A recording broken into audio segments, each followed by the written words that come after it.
होना है। बट वही बात है कि तो मैच में भारत के हारने का एक नया कारण किसी ने मुझे बताया, तो बोला ये जो मैच में इंडिया हार गया है, ये सब मोदी जी की गलती है। मैं बहुत वैलिड कारण बताया गया कि अगर मोदी जी एक ओवर फेंक देते, फेंकने के एक्सपर्ट हैं, तो एक ओवर में 10 विकेट ले लेते, तो उसके बाद सब इमरान खान वगैरह सबको आउट कर देते, जो नहीं भी है टीम में उसको भी, क्योंकि आपको पता ही है प्रतियोगिता हमने बताई थी कि मोदी जी क्या कर सकते हैं। बट चलिए बेचारे आज मैच को उतना सीरियसली मोदी जी नहीं लिए, इसीलिए हाल हुआ हम लोगों का। तो 1 अरब 40 करोड़ भारतवासी दुखी हुए। कल से आगे बढ़ते हैं, सॉरी परसों की क्लास से, और आर्टिकल 30 हमने शुरू ही किया था, जस्ट केवल एक इंट्रोडक्टरी पार्ट हुआ था। आर्टिकल 30 जिसमें हमने देखा था कि सभी अल्पसंख्यक, चाहे वे धार्मिक अल्पसंख्यक हों या भाषाई अल्पसंख्यक, उन्हें मनोनुकूल इच्छानुकूल शिक्षा संस्था की स्थापना का अधिकार है। तो सभी अल्पसंख्यक इच्छानुकूल मनोनुकूल शिक्षा संस्था बना सकते हैं। एक दो फैक्ट केवल हमने पीटीके से निकाले थे कि भारत का संविधान अल्पसंख्यक की परिभाषा नहीं करता है। जब ये लाइन है तो सही कराना है कि संविधान में माइनॉरिटी की कोई परिभाषा नहीं है। दूसरा सवाल यदि पीटी में आए जो पूछा भी गया है कि भारत के संविधान के तहत कितने प्रकार के अल्पसंख्यकों को मान्यता है, तो हमेशा दो टिक करेंगे। धार्मिक अल्पसंख्यक को मान्यता है और भाषाई, अगर आगे सांस्कृतिक अल्पसंख्यक, जातीय अल्पसंख्यक, तो उसको टिक नहीं करना, धार्मिक और भाषाई अल्पसंख्यक। तो यहां तक हमने देखा था कि सभी अल्पसंख्यक, चाहे वे धार्मिक अल्पसंख्यक हों या भाषाई अल्पसंख्यक, उन्हें मनोनुकूल शिक्षा संस्था की स्थापना का अधिकार है। और एक बात ये भी ध्यान रखना है कि आर्टिकल 30 में अल्पसंख्यक शब्द है, तो दो तीन सवाल एकदम एक एक शब्द के अंदर से उसका उत्तर अलग हो जाए। वो कौन सा फंडामेंटल राइट है, 6 फंडामेंटल राइट में, जो विशेषकर अल्पसंख्यक के हितों को संरक्षण देता है? सांस्कृतिक और शैक्षिक अधिकार। उसके बाद आए कि सांस्कृतिक और शैक्षिक अधिकार में जो दो आर्टिकल है 29 और 30, वो दोनों अल्पसंख्यक के हितों की पूर्ति करते हैं, ये भी सही है। लेकिन आई कि अल्पसंख्यक शब्द का उपयोग किस आर्टिकल में? तो आर्टिकल 30 अनुच्छेद 30 में अल्पसंख्यक है, और धार्मिक और अल्पसंख्यक दो प्रकार के अल्पसंख्यक है। यद्यपि उसकी परिभाषा है। अब सवाल उठता है कि जब अल्पसंख्यक की परिभाषा नहीं और ये कहता है कि अल्पसंख्यक को मनोनुकूल, इच्छा के अनुकूल शिक्षा संस्था स्थापित करने का अधिकार है, तो किसके लिए? एक परिभाषा देंगे तभी तो पता चलेगा कि इसके लिए है। केवल ये बताता है कि अल्पसंख्यक धार्मिक होगा, इससे ये तो पता नहीं चला कि हिंदू अल्पसंख्यक है कि नहीं, इससे ये तो पता नहीं चला कि तमिल बोलने वाला अल्पसंख्यक है कि नहीं। केवल ये कह रहा है कि धार्मिक और भाषाई होगा, तो वो कौन है अल्पसंख्यक और जिसके लिए मनोनुकूल शिक्षा संस्था है? तो अब याद करो कि जब भी संविधान में इस प्रकार की अस्पष्टता होती है, तो या तो संसद के अधिनियम में उसका जवाब दिया जाता है, क्योंकि जवाब चाहिए, उसके बिना शासन नहीं चलेगा। वो भी नहीं होता है तो न्यायालय की व्याख्या करता है। तो यहां पर भारत में अल्पसंख्यक की क्या परिभाषा या अल्पसंख्यक को पहचानने का तरीका कहां से आता है? तो वो संसद के एक कानून से आता है। तो अब थोड़ा सा हम लोग आर्टिकल 30 से आगे चलते हैं, मतलब कॉन्स्टिट्यूशन में जो लिखा है उससे आगे, थोड़ा पॉलिटी वाले हिस्से में तो कुछ चीजें लिखिए। संसद ने राष्ट्रीय अल्पसंख्यक आयोग अधिनियम, संसद ने राष्ट्रीय अल्पसंख्यक आयोग अधिनियम 1992 पारित किया। तो अगर आते कि कौन सा कौन सा कानून अल्पसंख्यक के बारे में बताता है, तो आंसर होगा अल्पसंख्यक आयोग अधिनियम 1992। संसद ने अल्पसंख्यक आयोग अधिनियम 1992 पारित किया, राष्ट्रीय अल्पसंख्यक आयोग अधिनियम 1992 पारित किया, जिसमें अल्पसंख्यक के बारे में बताया गया है, जिसमें अल्पसंख्यक के बारे में बताया गया है, जिसमें अल्पसंख्यक के बारे में बताया गया है। राष्ट्रीय अल्पसंख्यक आयोग अधिनियम 1992 पारित किया, जिसमें अल्पसंख्यक के बारे में बताया गया। अब देखो क्या बताया गया है, क्या परिभाषा। इस कानून के अनुसार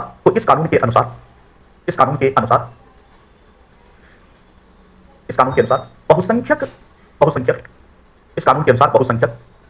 या ऐसा बहुसंख्यक की बजाय लिखो, इस कानून के अनुसार सर्वाधिक जनसंख्या वाला समूह, इस कानून के अनुसार सर्वाधिक जनसंख्या वाला समूह बहुसंख्यक माना जाएगा। सर्वाधिक जनसंख्या वाला समूह बहुसंख्यक माना जाएगा। और शेष समूहों में जिन्हें राष्ट्रपति मान्यता दे,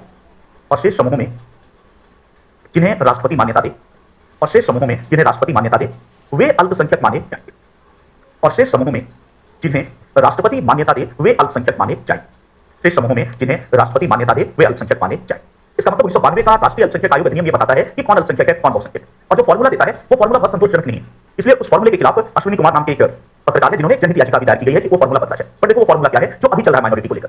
भारत में जो अभी फॉर्मूला चल रहा है वो आता है राष्ट्रीय अल्पसंख्यक आयोग अधिनियम 1992। राष्ट्रीय अल्पसंख्यक आयोग अधिनियम 1992 कहता है कि सर्वाधिक जनसंख्या वाला समूह वो हमेशा बहुसंख्यक होगा। जैसे भारत के संदर्भ में यदि धार्मिक आधार पर देखा जाए तो सर्वाधिक जनसंख्या वाला समूह कौन हो जाएगा? हिंदू। सारे में सबसे ज्यादा हिंदू है, तो इसका मतलब हिंदू को कभी भी भारत में अल्पसंख्यक का दर्जा नहीं दिया जा सकता इस कानून के तहत, क्योंकि सर्वाधिक जनसंख्या वाला समूह हमेशा बहुसंख्यक होगा। तो ये तो तय हो गया कि हिंदू बहुसंख्यक है। और उसके बाद जो प्रमुख धार्मिक समुदाय बचते हैं उन समुदायों में से राष्ट्रपति जिसको चाहे, और राष्ट्रपति का मतलब आगे पढ़ेंगे कि मंत्रिपरिषद होती है, जब आगे पढ़ेंगे राष्ट्रपति की शक्ति स्थिति, तो राष्ट्रपति का मतलब व्यवहार में मंत्रिपरिषद है क्योंकि उसकी सलाह पर होता है, पर तकनीकी रूप में राष्ट्रपति ही कहेंगे। तो शेष समूहों में जिन्हें राष्ट्रपति दर्जा दे वे अल्पसंख्यक माने जाएंगे। तो एक प्रकार से मोदी जी की मंत्रिपरिषद के परामर्श पर रामनाथ कोविंद या राष्ट्रपति जिसको दर्जा देंगे वे अल्पसंख्यक होंगे। तो अल्पसंख्यक का निर्धारण किस बात पर किया गया कि सबसे ज्यादा जनसंख्या वाला समूह हमेशा बहुसंख्यक होगा, और शेष समूह में राष्ट्रपति जिसको मान्यता दे वे अल्पसंख्यक कहे जाएंगे। ये 1992 में किया गया, और इसके तहत 1993 में पहले 5 समूहों को राष्ट्रपति ने अल्पसंख्यक की मान्यता दी, बाद में एक छठा भी जोड़ा गया। तो देखो कौन कौन अभी अल्पसंख्यक है इसके तहत: मुस्लिम, सिख, ईसाई, बौद्ध और पारसी। पहले इन 5 समूहों को अल्पसंख्यक के रूप में मान्यता दी गई राष्ट्रपति के द्वारा, और बाद में इसमें जैन भी जोड़ा गया। तो वर्तमान में 6 समूह अल्पसंख्यक हैं, 6 धार्मिक समूह अल्पसंख्यक हैं। कौन कौन से? मुस्लिम, सिख, ईसाई, बौद्ध, पारसी, और बाद में जैन जोड़ा गया। अगर सबसे लेटेस्ट किसको राष्ट्रपति ने बाद में जोड़ा? आई थिंक 2012 या 13 में वो जैन को जोड़ा। तो जैन सबसे बाद में जोड़ा गया, लेकिन वर्तमान में यदि आई कि कितने अल्पसंख्यक हैं तो 6। प्रोसेस क्या है? बहुत ही अलग किस्म का प्रोसेस है कि जिस चीज को केंद्र सरकार चाहे दे दे। अब देखो जैसे यहूदी को दर्जा नहीं, अन्यों को दर्जा नहीं किए है, तो आमतौर पर राष्ट्रपति या मंत्रिपरिषद जब दर्जा देगी तो व्यवहार में इन नियमों का पालन करती है कि वह भारत का एक प्रमुख धर्म होना चाहिए। ये नहीं कि कोई मैंने अपना धर्म घोषित कर दिया, निर्मल बाबा ने अपना धर्म घोषित कर दिया, वो वाला नहीं। मतलब एक स्थापित धर्म भारत में बड़ा हो, हो, जैसे यहूदियों की संख्या बहुत कम है, पारसियों की ज्यादा है, तो मतलब एक बड़ा समुदाय होना चाहिए और भारत में उसकी महत्ता हो। तो ऐसे 6 समुदायों को किया है। अब यहाँ पर फॉर्मूला अपनी जगह ठीक दिखता है, बट अभी इस पर एक पीआईएल दायर हुई है, सुप्रीम कोर्ट में विचाराधीन है, जहां एक वकील हैं, समाजसेवी हैं, अश्विनी कुमार, इन्होंने बड़ा ही वैलिड ग्राउंड अपनाया है, उठाया है कि इस जो अभी का जो अपना क्राइटेरिया है, इसके तहत मुस्लिम अल्पसंख्यक है, सिख अल्पसंख्यक है, तो ऊपर से तो बहुत अच्छा लगे। बट यदि थोड़ा इसकी गहराई में जाए तो इन्होंने भारत के 8 प्रांतों और यूटी को लेकर डाटा को प्रोड्यूस किया, प्रांत और यूटी मिलाकर, जैसे अरुणाचल प्रदेश, मेघालय, नागालैंड, मिजोरम, लक्षद्वीप में देखिए 95% से ज्यादा मुस्लिम, जेएंडके, तो ऐसे 8 प्रांत और यूटी का इन्होंने डाटा निकाला और कहा कि इन 8 प्रांत और यूटी में प्रांतीय स्तर पर कहीं मुस्लिम बहुसंख्यक है, जैसे लक्षद्वीप में, जैसे जेएंडके में, कहीं पर सिख बहुसंख्यक है, जैसे पंजाब में, कहीं पर बौद्ध बहुसंख्यक है, जैसे अरुणाचल प्रदेश में, और कहीं ईसाई बहुसंख्यक है, जैसे मिजोरम और नागालैंड में, अगर पॉपुलेशन का एक्चुअल डाटा दिया जाए। लेकिन फिर भी वो अल्पसंख्यक का लाभ लेते हैं, जबकि इन सभी जगहों पर 8 जगहों पर उन्होंने दिखाया कि हिंदू अल्पसंख्यक है। तो एक लॉजिक तो ये भी सही है कि आप राष्ट्रव्यापी अपना कॉन्सेप्ट निकालते रहिए, बट सच्चाई ये है कि इन 8 प्रांतों में इसकी स्थिति खराब है। मतलब अगर फैक्ट पे आए तो सुप्रीम कोर्ट से अनुरोध किया गया है कि इस पूरे क्राइटेरिया को बदला जाए जो भी इस कानून में है, और लॉजिक करते हुए इन समस्याओं को भी उसमें शामिल किया जाए। तो देखते हैं कोर्ट का क्या निर्णय आता है। बट अभी तक आपको ये लिखना, यदि अल्पसंख्यक बहुसंख्यक का मामला है तो हिंदू को हमें अल्पसंख्यक नहीं लिखना, मांग की गई है कि उन जगहों पर हिंदू को भी अल्पसंख्यक का दर्जा देने का तरीका निकालो। बट अभी तक स्थिति ये है कि मुस्लिम, सिख, ईसाई, बौद्ध, पारसी और जैन अल्पसंख्यक है। तो अब हमने ये जान लिया कि अल्पसंख्यक क्या है अभी की परिभाषा के अनुसार। हो सकता है अगर हम लोग कक्षा ले रहे हैं तब तक वो निर्णय आ जाता है तो उसका निर्णय भी होगा, नहीं तो फॉर्म में छपेगा ही, वहां से आपको थोड़ा अपडेट कर लेना होगा कि क्या परिभाषा बदलती है। बट अभी तक की परिभाषा जो मान्य है वो राष्ट्रीय अल्पसंख्यक आयोग अधिनियम वाली है, जो कहता है कि बहुसंख्यक या अधिकतम जनसंख्या वाला समुदाय कभी अल्पसंख्यक नहीं होगा, तो उसके तहत अल्पसंख्यक नहीं हो सकता। बट कह रहा है कि नहीं, इधर थोड़ा सा डाटा को देखो यहाँ पर उसको कर, बट अधिकतम जनसंख्या वाला समुदाय बहुसंख्यक होगा और शेष समुदायों में राष्ट्रपति जिस को निर्धारित करे वो अल्पसंख्यक माने जाएंगे, जिसके तहत अभी 6 अल्पसंख्यक है। तो अब हमने जाना कि भारत में अल्पसंख्यक कौन है, तो मुस्लिम, सिख, ईसाई, जैन, बौद्ध और पारसी। अगर डायरेक्ट टू द पॉइंट बात की जाए तो मुस्लिम, सिख, ईसाई, जैन, बौद्ध और पारसी भारत में अल्पसंख्यक है। आर्टिकल 30 कहता है कि प्रत्येक अल्पसंख्यक को इच्छानुसार, मनुनुकूल, मनुनुकूल का मतलब मन के अनुकूल, इच्छानुकूल शैक्षिक संस्था या शिक्षा संस्था स्थापित करने का अधिकार है। अब देखो कई प्रश्न आए थे मदरसे पे, अभी मदरसा का मुद्दा है कि क्या मदरसे सरकार के द्वारा वित्त पोषित भी होते हैं, क्या 100% फंडेड मदरसा हो सकता है, अभी क्लियर होगा।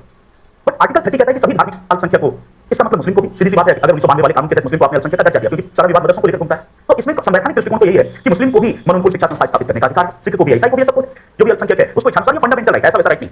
तो सभी को शिक्षा संस्था स्थापित करने का अधिकार है, बट फंडामेंटल राइट केवल माइनॉरिटी के लिए। फंडामेंटल का आगे पढ़ेंगे तो इसके बाद अनुच्छेद 32 आएगा, तो कैसे उसको विशेष संरक्षण, बट मौलिक अधिकार है शिक्षा संस्था स्थापित करने का। तो यहीं पे कॉन्सेप्ट आता है अल्पसंख्यक शिक्षा संस्था जैसे मदरसे का। तो एक हेडिंग दीजिए, अल्पसंख्यक शिक्षा संस्था। इस पर मेंस में एक सवाल भी आया, वो सवाल भी हम लोग हल करेंगे। अल्पसंख्यक शिक्षा संस्था, तो यदि एग्जाम में प्रश्न आए कि अल्पसंख्यक शिक्षा संस्था का कॉन्सेप्ट किस आर्टिकल से निकलता है, तो किसको आप टिक करोगे? 30। उसमें अल्पसंख्यक शिक्षा संस्था शब्द नहीं है, बट लिखा हुआ है कि सभी अल्पसंख्यकों को मनुकुल शिक्षा संस्था स्थापित करना। तो उसके तहत जो कॉन्सेप्ट आता है वो है माइनॉरिटी एजुकेशनल इंस्टीट्यूशन। याद करिए आर्टिकल 15+5, 15+6, 16+6, ये जो आरक्षण है अनुसूचित जाति का, जनजाति का, वो 15+5 कह रहा है ओबीसी का, वो अल्पसंख्यक शिक्षा संस्था पे लागू नहीं होगा। 16+6 कह रहा है ईडब्ल्यूएस का आरक्षण अल्पसंख्यक शिक्षा संस्था पर लागू नहीं होगा। तो ये कौन है, एग्जैक्ट एग्जांपल के साथ देखिए कौन सी संस्था है। तो हेडिंग दीजिए अल्पसंख्यक शिक्षा संस्था, इसकी परिभाषा लिखो। अब ये संविधान में नहीं है, पर उसे बाहर जाके इसकी परिभाषा लिखिए। अल्पसंख्यक शिक्षा संस्था से तात्पर्य, अल्पसंख्यक शिक्षा संस्था से तात्पर्य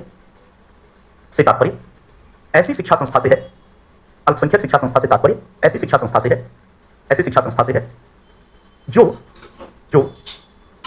और दो चीजें लिखनी है, 1 2 करके, 2 शर्तें होनी चाहिए। ऐसी शिक्षा संस्था से जो पहला अल्पसंख्यक के द्वारा स्थापित और प्रशासित की जाती है, जो अल्पसंख्यक के द्वारा स्थापित और प्रशासित की जाती है, जो अल्पसंख्यक के द्वारा स्थापित और प्रशासित की जाती है, अल्पसंख्यक के द्वारा स्थापित और प्रशासित की जाती है, पहला पॉइंट।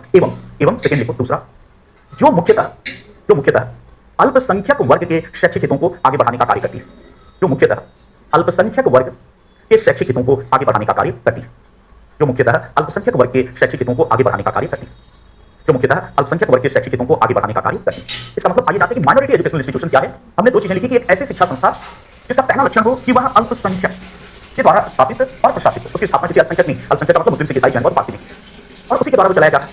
एंड इसका मतलब, एंड का मतलब दोनों शर्तें होनी चाहिए। दूसरा, जो अल्पसंख्यक के शैक्षिक हितों को मुख्यतः पूरा करती है, मुख्यतः प्रधानतः उसका उद्देश्य अल्पसंख्यक के शैक्षिक हित है, सभी के शैक्षिक हित नहीं। जैसे कि एग्जांपल लो कि कोई कोचिंग इंस्टीट्यूट है यूपीएससी का, कोई भी ऐसे बहुत सारे कोचिंग इंस्टीट्यूट है, जैसे खान स्टडी ग्रुप या कोई भी बहुत सारे ऐसे, बस जस्ट एग्जांपल ले रहा हूं, इसका विज्ञापन नहीं कर रहा हूं क्योंकि आपको इस दृष्टि के सामने किसका विज्ञापन किया जाएगा, इसके सामने कौन टिक सकता है। बट एनीवे, विज्ञापन करना भी होगा तो इसी का किया जाएगा, और क्या नाम क्या किसका विज्ञापन होगा, बट नाम तो एग्जांपल तो देना पड़ता है। तो मान लो खान स्टडी ग्रुप, ऐसे बहुत सारे हैं, मैं 1 2 नहीं दे रहा हूं। तो ऐसा अगर कोई कोचिंग संस्थान है जिसकी स्थापना एक मुसलमान ने की, लेकिन उस कोचिंग संस्था को हम माइनॉरिटी एजुकेशनल इंस्टीट्यूशन नहीं कहेंगे, क्योंकि उसकी स्थापना तो एक अल्पसंख्यक नहीं, लेकिन उसका उद्देश्य इसके शैक्षिक हितों को पूरा करना नहीं है। जो भी जाएगा पैसे देगा और एडमिशन लेगा वो प्रत्येक को यूपीएससी की देगा, यानी कि वो माइनॉरिटी को स्पेशली और माइनॉरिटी के पैटर्न पे शिक्षा देगा, यूपीएससी के पैटर्न पे दे रहा है। तो ये अल्पसंख्यक शिक्षा संस्था नहीं है जो ऐसी कोचिंग संस्था है।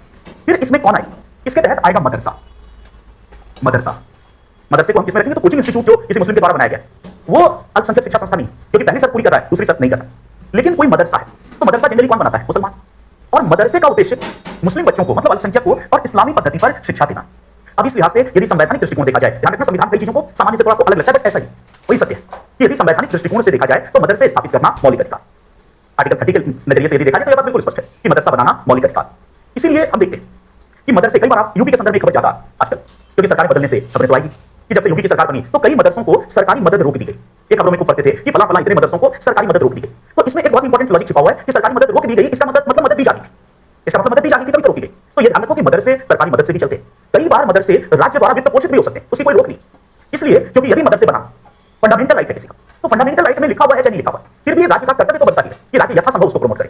तो राज्य वित्त पोषित मदरसे करने के लिए बात ही नहीं है, बट लेकिन यदि राज्य चाहे कि हम 100% वित्त पोषित मदरसे भी बनाएं जिससे अल्पसंख्यक अपनी पद्धति पर शिक्षा पा सके, तो राज्य का ऐसा करना असंवैधानिक नहीं मानते। ठीक है, राज्य बात ही नहीं है, क्योंकि कहीं लिखा है कि मदरसे केवल ये लिखा है कि अधिकार है, बट अगर अधिकार है तो राज्य को अप्रत्यक्ष रूप से राइट मिल जाता है कि राज्य उसमें मेरी सहायता करे, बल्कि उसकी ड्यूटी हो जाती है कि राज्य उसमें सहायता करे। तो 100% वित्त पोषित मदरसे भी होते हैं, प्राइवेट मदरसे भी होते हैं, तो राज्य मदरसों को मदद भी दे सकता है। स्टेट फंडेड मदरसा भी हो सकता है, स्टेट एडेड मदरसा भी हो सकता है, और मतलब प्राइवेट भी हो सकता है, अन्य की श्रेणी में भी हो सकता है। फिर सवाल उठता है कि राज्य ने मदद देने से बंद क्यों किया? तो ध्यान रखना, कोई भी अधिकार असीमित नहीं है।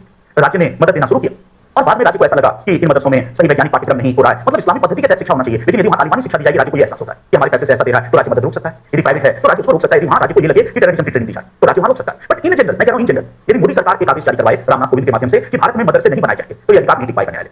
ये अधिकार आर्टिकल 32 के तहत रिट के द्वारा आगे बढ़ेंगे, रद्द हो जाए, सुप्रीम कोर्ट रद्द कर देगा। तो आप एक बार भी नहीं कह सकते मदरसे नहीं बनेंगे। मदरसों में आप केस टू केस देख सकते हैं कि भाई फला मदरसा अगर टेररिज्म, मतलब आपको ऐसा लगता है प्रमाण होना चाहिए, तो वहां पे आप एक्शन ले सकते हैं, बट एक नीति नहीं बन सकती। ये नहीं कहा जा सकता कि मदरसे देश में नहीं होंगे, क्योंकि वो फंडामेंटल राइट है। अब चूंकि मदरसा विवादों में रहता है इसलिए ज्यादा है, बट ये अधिकार केवल मदरसों के लिए नहीं है। सिखों की अपनी शिक्षा संस्थाएं हैं, कम है, लाइट में नहीं होती, बट वो भी है। जैनों की अपनी शिक्षा संस्थाएं हैं, बौद्धों की अपनी शिक्षा संस्थाएं हैं, और उनको भी अल्पसंख्यक शिक्षा संस्था का दर्जा होता है। तो अल्पसंख्यक शिक्षा संस्था वह है जिसमें दो चीजें जाननी कि उसकी स्थापना अल्पसंख्यक के द्वारा की गई एवं उसका प्राथमिक उद्देश्य, प्राइमरी ऑब्जेक्टिव सभी को शिक्षा देना नहीं, उसका प्राथमिक उद्देश्य अल्पसंख्यक के शैक्षिक हितों को पूरा करना है और अल्पसंख्यक को उसकी संस्कृति के तहत शैक्षिक देने का प्रयास करता है। ध्यान रखना, संस्कृति वहीं पर राज्य ऑब्जेक्ट करेगा कि संस्कृति के नाम पे तालिबान नहीं चले, संस्कृति के नाम पर पॉजिटिव कॉन्स्टिट्यूशनल वैल्यूज अगर संस्कृति के अकॉर्डिंग है तो वो चलेगा, बट हाँ, उस संस्कृति को संरक्षित करने के लिए शिक्षा दी जा सकती है। तो अभी हमने देखा कि अल्पसंख्यक शिक्षा संस्था क्या है, क्योंकि इस पर बड़े प्रश्न आते हैं, तो थोड़ा सा और इस डिबेट को आगे बढ़ाते हैं कि इसमें और क्या क्या लिखेंगे ताकि थोड़ा सा मैटर आगे बढ़ेगा। आगे लिखो, भारत में अल्पसंख्यक शिक्षा संस्था को, भारत में अल्पसंख्यक शिक्षा संस्था को अन्य शिक्षा संस्थाओं की तुलना में, भारत में अल्पसंख्यक शिक्षा संस्था को अन्य शिक्षा संस्थाओं की तुलना में, अन्य शिक्षा संस्थाओं की तुलना में कुछ छूटें हासिल हैं। भारत में अल्पसंख्यक शिक्षा संस्था को अन्य शिक्षा संस्थाओं की तुलना में कुछ छूटें हासिल हैं। अल्पसंख्यक शिक्षा संस्था को अन्य शिक्षा संस्थाओं की तुलना में कुछ छूटें हासिल हैं। एक एक करके लिखो। पहला, इन संस्थाओं में, इन शिक्षा संस्थाओं में, इन शिक्षा संस्थाओं में अल्पसंख्यकों के लिए, इन शिक्षा संस्थाओं में अल्पसंख्यकों के लिए, पहली छूट है, इन शिक्षा संस्थाओं में अल्पसंख्यकों के लिए धर्म के आधार पर सीटें आरक्षित की जा सकती हैं। इन शिक्षा संस्थाओं में अल्पसंख्यकों के लिए धर्म के आधार पर सीटें आरक्षित की जा सकती हैं। धर्म के आधार पर सीटें आरक्षित की जा सकती हैं, की जा सकती हैं। और सामाजिक आधार पर किया गया आरक्षण और सामाजिक और आर्थिक आधार पर किया गया आरक्षण, सामाजिक और आर्थिक आधार पर किया गया आरक्षण, सामाजिक और आर्थिक आधार पर किया गया आरक्षण इन शिक्षा संस्थाओं में लागू नहीं होगा। और सामाजिक और आर्थिक आधार पर किया गया आरक्षण इन शिक्षा संस्थाओं पर लागू नहीं होगा। सामाजिक और आर्थिक आधार पर किया गया आरक्षण इन शिक्षा संस्थाओं में लागू नहीं होगा। इसका मतलब देखिए, पहली कितनी बड़ी छूट है कि 15+5 हमने पढ़ा था कि पिछड़े वर्ग के लिए शिक्षा संस्थाओं में आरक्षण हो सकता है या तो 93rd अमेंडमेंट। इसका मतलब अनुसूचित जाति, जनजाति, ओबीसी, जो भी पिछड़ा वर्ग राज्य जिसको तय किया है, उसके लिए किसी भी शिक्षा संस्था में चाहे सरकारी हो या निजी आरक्षण किया जा सकता है। लेकिन भले ही राज्य द्वारा वित्त पोषित मदरसा क्यों ना, मैं कह रहा हूं राज्य द्वारा वित्त पोषित, बाकी तो प्राइवेट हो जाएगी, राज्य द्वारा वित्त पोषित मदरसे में भी अनुसूचित जाति का आरक्षण लागू नहीं होगा। और इसी पर भी सवाल आया था, डिस्कस करेंगे। अनुसूचित जनजाति का आरक्षण लागू नहीं होगा और ओबीसी का आरक्षण लागू नहीं होगा और ईडब्ल्यूएस का आरक्षण, कोई भी सामाजिक आर्थिक आरक्षण लागू नहीं होगा। 15+6 लागू नहीं, 15+5 लागू नहीं होगा और 15+6 लागू नहीं होगा। कारण क्या? कारण कि यहां धार्मिक आधार पर सीटें आरक्षित कर दी जाती हैं। तो रिलीजन के आधार पर भारत में इन शिक्षा संस्थाओं में आरक्षण, लेकिन राज्य द्वारा वित्त पोषित हो और 50% सीटें मुसलमानों के लिए आरक्षित कर सकता है। ये फंडामेंटल राइट है, उन्हीं के लिए बना है और इसलिए ये आरक्षण बिल्कुल निर्णायक तौर पर समझना है, निर्णायक तौर पर कि ये आरक्षण सामाजिक आर्थिक इन शिक्षा संस्थाओं पर लागू नहीं होता। पहली छूट है। सेकंड लिखो। दूसरा, शिक्षकों और कर्मचारियों की भर्ती में, शिक्षकों और कर्मचारियों की भर्ती में उन्हें स्वायत्तता प्राप्त होती है, ऑटोनॉमी होती है। शिक्षकों और कर्मचारियों की भर्ती में उन्हें स्वायत्तता प्राप्त होती है, स्वायत्तता प्राप्त होती है। शिक्षकों और कर्मचारियों की भर्ती में उन्हें स्वायत्तता प्राप्त होती है। देखो, स्वायत्तता का ये मतलब नहीं कि 100% मनमानी चलेगी, बट फिर भी शिक्षक कर्मचारी की जब रिक्रूटमेंट होगी ऐसी संस्थाओं में, तो रिलीजन के आधार पर तरजीह दी जा सकती है। एक पर्टिकुलर रिलीजन को तरजीह दी जा सकती है, भले ही 100% राज्य द्वारा वित्त पोषित है। तो कहेगा कि फंडामेंटल राइट नहीं, 16 भी राइट है तो 30 भी एक फंडामेंटल राइट, और 30 के तहत इसको विशेष तरजीह दी जाएगी। क्यों? क्योंकि पर्पस यहाँ पर एक पर्टिकुलर रिलीजन है। तो यदि इस्लामिक पद्धति की मदरसे में शिक्षा दी जाती है तो प्रेफर किया जा सकता है एक मुसलमान शिक्षक एक हिंदू शिक्षक की तुलना में, भले ही वो राज्य के द्वारा वित्त पोषित मदरसा क्यों ना हो। आगे लिखो। तीसरा, समय समय पर राज्य उन्हें विशेष सहायता अनुदान देता है। समय समय पर राज्य उन्हें विशेष सहायता अनुदान देता है। समय समय पर राज्य उन्हें विशेष सहायता अनुदान देता है। समय समय पर राज्य उन्हें विशेष सहायता अनुदान देता है। तो टाइम टू टाइम राज्य उनको विशेष आर्थिक पैकेज भी देता है। तो इस तरह हमने देखा कि आर्टिकल 30 के तहत अल्पसंख्यक किसको कहेंगे। अगर आए तो एकदम शुरू वहां से करने, कॉन्स्टिट्यूशन डिफाइन नहीं करता, फिर कैसे पार्ले का लॉ वो सब करते करते और फिर अल्पसंख्यक शिक्षा संस्था क्या है जो माइनॉरिटी के द्वारा स्थापित हो।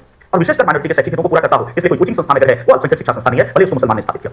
रीजन ये है कि केवल अल्पसंख्यक के शैक्षिक हितों को पूरा नहीं करता, पर मदरसे को एक अल्पसंख्यक शिक्षा संस्था कहा जा सकता है, और इसलिए यहाँ पर कुछ विशेष अधिकार उनको दिए गए हैं। तो ये आर्टिकल 30 का पहला हिस्सा है जो कहता है कि प्रत्येक अल्पसंख्यक को इच्छानुसार मनोनुकूल शिक्षा संस्था स्थापित करने, मतलब इच्छानुसार शिक्षा संस्था स्थापित करने का अधिकार। आगे याद करिए कि आर्टिकल 30 का जो दूसरा हिस्सा है वो और भी रोचक है, और फिर वहां पर सेकुलरिज्म का डिबेट आता है। कुछ लोग कहते हैं कि इंडिया सेकुलर है कि नहीं, तो वहां पे डाउट होता है, बट हमारा अप्रोच हमेशा प्रो कॉन्स्टिट्यूशन होना चाहिए, क्योंकि ये जो प्रावधान है ये संविधान निर्माता के द्वारा बनाए गए, ये पार्लियामेंट ने अमेंड करके निकाला है जो आगे बढ़ेगा। तो अगर संविधान निर्माता निकाला है तो हम कभी एग्जाम में ये नहीं लिख सकते, कभी नहीं लिख सकते, अगर नंबर पाने तो कभी नहीं लिख सकते कि संविधान सभा सांप्रदायिक थी, इसलिए नहीं लिख सकते कि फिर पूरी थियरी ही खत्म हो जाएगी जिस संविधान की शपथ लेने के लिए आप एग्जाम क्लियर करें, और यदि आपके उत्तर में ये लिखा जाए कि वो संविधान बहुत ही बकवास था और हम उसमें सुधार सकते हैं, इसमें थोड़ा रिफॉर्म करो, बट अगर हम ये कहते हैं कि वो सांप्रदायिक संविधान, तो उससे पता चल जाएगा कि उस संविधान की रक्षा कैसे करेंगे, तो अच्छा है बुरा है जो है वही संविधान, और उसी की शपथ लेनी, तो इसलिए संविधान की मूलभूत मान्यता के पक्ष में जाना पड़ेगा। पर यहाँ पर एक विवाद दिखेगा, इवन मैंने डीडी बसु की किताब का रेफरेंस दिया जहाँ पर थोड़ा सा मुद्दों को उठाया गया है, क्योंकि हाईकोर्ट के जज ने लिखा, हाईकोर्ट के जज ने किताब लिखा, तो सोचो कैसी किताब होगी, तो उसमें भी इस मुद्दे को दिखाया गया। वहाँ पर उनका ये ओपिनियन है कि हमारी संविधान सभा थोड़ा सा यहाँ सेकुलरिज्म से टिक गई, सेकुलरिज्म के रास्ते से भटक गई, बट फिर भी हमें कहना है कि नहीं भटकी, वो उनका मत हो सकता है। तो आइए जानते हैं कि अगला हिस्सा क्या है, और याद करो अगला हिस्सा ये है कि यदि अल्पसंख्यक शिक्षा संस्था की भूमि, यही था ना, या संपत्ति का अधिग्रहण किया जाता है तो बाजार दर पर मुआवजा दिया जाएगा। यदि अल्पसंख्यक शिक्षा संस्था की भूमि या संपत्ति का अधिग्रहण किया जाता है तो बाजार दर पर मुआवजा दिया जाएगा। आर्टिकल 30 में बाजार दर शब्द नहीं है, एग्जैक्ट शब्द क्या है, बहुत लंबी लाइन है। लंबी लाइन यह है कि अगर अल्पसंख्यक शिक्षा संस्था की भूमि या संपत्ति का अधिग्रहण किया जाता है तो दिया गया मुआवजा इतना पर्याप्त अवश्य होगा कि अल्पसंख्यक का शिक्षा संस्था स्थापित करने का अधिकार प्रतिकूलता प्रभावित ना। बट एग्जाम में इतना वर्ड लिमिट बढ़ाने से बढ़िया है कि हम वो लिखेंगे सुप्रीम कोर्ट ने उसको डिफाइन किया इस लंबी लाइन का मीनिंग, तो समझने के लिए कि अब देखो ये कि भारत में संपत्ति का अधिकार पहले मौलिक अधिकार था, पहले मौलिक अधिकार था, फंडामेंटल राइट था। जब इसमें संविधान संशोधन के बाद वह एक संवैधानिक अधिकार बन गया। यूपीएससी के पीटी में संवैधानिक अधिकार नहीं होगा ऑप्शन, पहले हमने बताया जैसे इस बार, तो फिर कानूनी अधिकार होगा, बट फर्स्ट प्रेफरेंस हमेशा किसको देंगे, संवैधानिक। तो पहले मौलिक अधिकार था, अभी संवैधानिक अधिकार या कानूनी है, तो ऐसा नहीं कि संपत्ति कमाना इलीगल है इस देश में, और ऐसा भी नहीं है कि किसी की संपत्ति कोई भी मनमर्जी से मोदी जी जब्त कर ले। इंडिया मैच हार गया, चलो विराट कोहली की संपत्ति जब्त कर लो, प्लस अनुष्का की भी संपत्ति जब्त कर लो, पति पत्नी। कुछ लोगों ने ये भी कहा कि पुलिस आपको करवा चौथ मनाने की जल्दी थी, बार-बार क्यों मारे। तो ये सब मजाक सोशल मीडिया पे चलता है, क्योंकि कोहली बेचारे ने तो आखिरी दम तक अपना प्रयास किया है। बाकी वो शर्मा जी का जो बेटा था वो अगर फेल कर गया, दिक्कत है रोहित शर्मा, तो वहां पे प्रॉब्लम हो गई। बट एनीवे सोशल मीडिया पे ये सब मजाक चलता है, और सबसे उस मैच का आखिरी क्षण अगर शुरू से आखिर तक आपने देखा तो दुखी होते चाहे सुखी होते, मैंने एक बॉल देख लिया ना चाहते हुए, क्योंकि आखिरी बॉल तक लगता था कि कहीं आउट हो जाए, कहीं आउट हो जाए।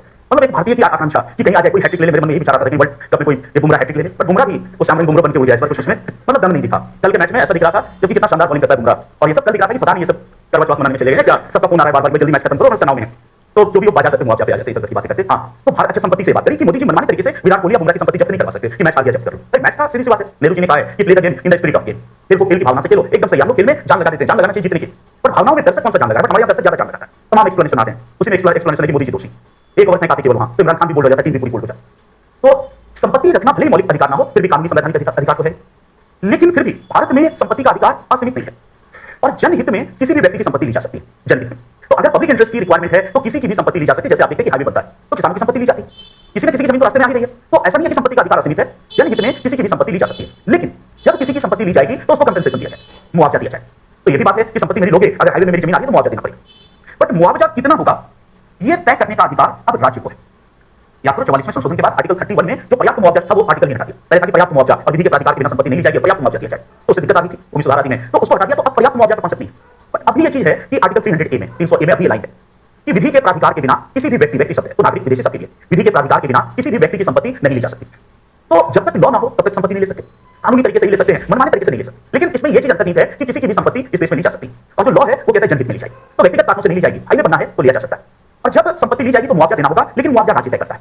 तो राज्य देखेगा कि जनहित में कितना मुआवजा उचित है। कोई जरूरी नहीं है कि बाजार दर पर ही दे, बाजार दर से कम भी दे सकता है, बाजार दर पे भी दे सकता है, बाजार दर से ज्यादा भी दे सकता है, राज्य की क्या स्टेटस है इकोनॉमिकली वो सब देखेगा। तो मुआवजा कितना होगा आज की तारीख में संपत्ति के अधिकार में यह तय करने का अधिकार राज्य को है, क्योंकि आर्टिकल 31 डिलीट कर चुका है, तो अब पर्याप्त जैसी कोई चीज नहीं है।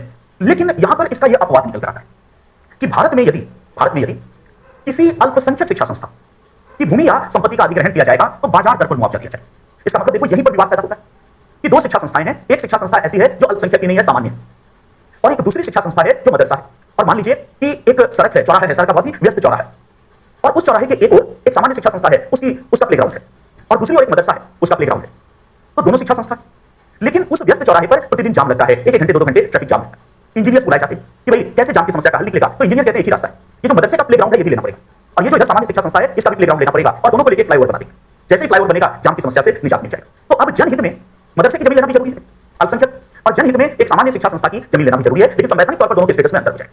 जब मदरसे अल्पसंख्यक शिक्षा संस्था को राज्य मुआवजा देगा तो बाजार दर पर देगा, ये उसका फंडामेंटल है। नहीं देगा तो आर्टिकल 32 के तहत सुप्रीम कोर्ट जाकर मुआवजा ले आएगा, देना पड़ेगा राज्य को, सीधी सी बात है। संविधान में यदि बाजार दर पर, तो मान लो कि अल्पसंख्यक शिक्षा संस्था को बाजार दर पर 10 करोड़ रुपए जमीन की कीमत हुई तो उसको 10 करोड़ देगा, और एक सामान्य शिक्षा संस्था को राज्य चाहे तो 10,000 रुपए देते कि तुम लोग 10,000, तुम लोग 10 करोड़, और 10,000 में क्या करेगा, चाय पार्टी कर लेना, उसमें रोक करके बंद करके ताला मार के चले जाना, ताला भी खरीद लेना।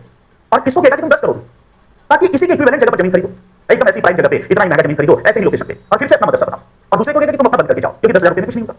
तो इसी को कई लोगों ने आक्षेप उठाया कि ये सेकुलरिज्म के खिलाफ लिखा है, कि यहाँ पर केवल और केवल हमने अल्पसंख्यक शिक्षा संस्था को बाजार दर पर मुआवजा देने की बात की। ठीक है, किसानों को नहीं मिलेगा, मुझे नहीं मिलेगा, पर शिक्षा संस्था में तो सभी को मिलना चाहिए, ऐसा एक मत है।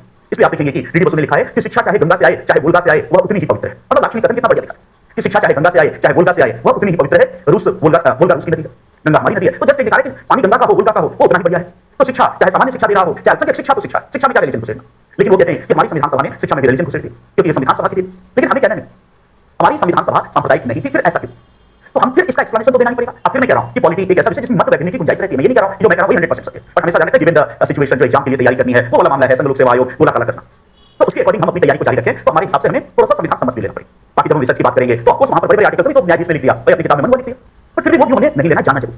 तो फिर हम इसको कैसे एक्सप्लेन करें कि अल्पसंख्यक को बाजार दर पर दे रहा है, इसको 10 करोड़, इसको 10,000। तो यहां वही एक्सप्लेनेशन होगा जो कुछ विद्वानों ने दिया है कि किसी देश में जब अल्पसंख्यक होता है तो अल्पसंख्यक चूंकि संख्या में कम है, और चूंकि संख्या में कम है इसलिए एक मनोवैज्ञानिक भय का भाव होता है अल्पसंख्यक के मन।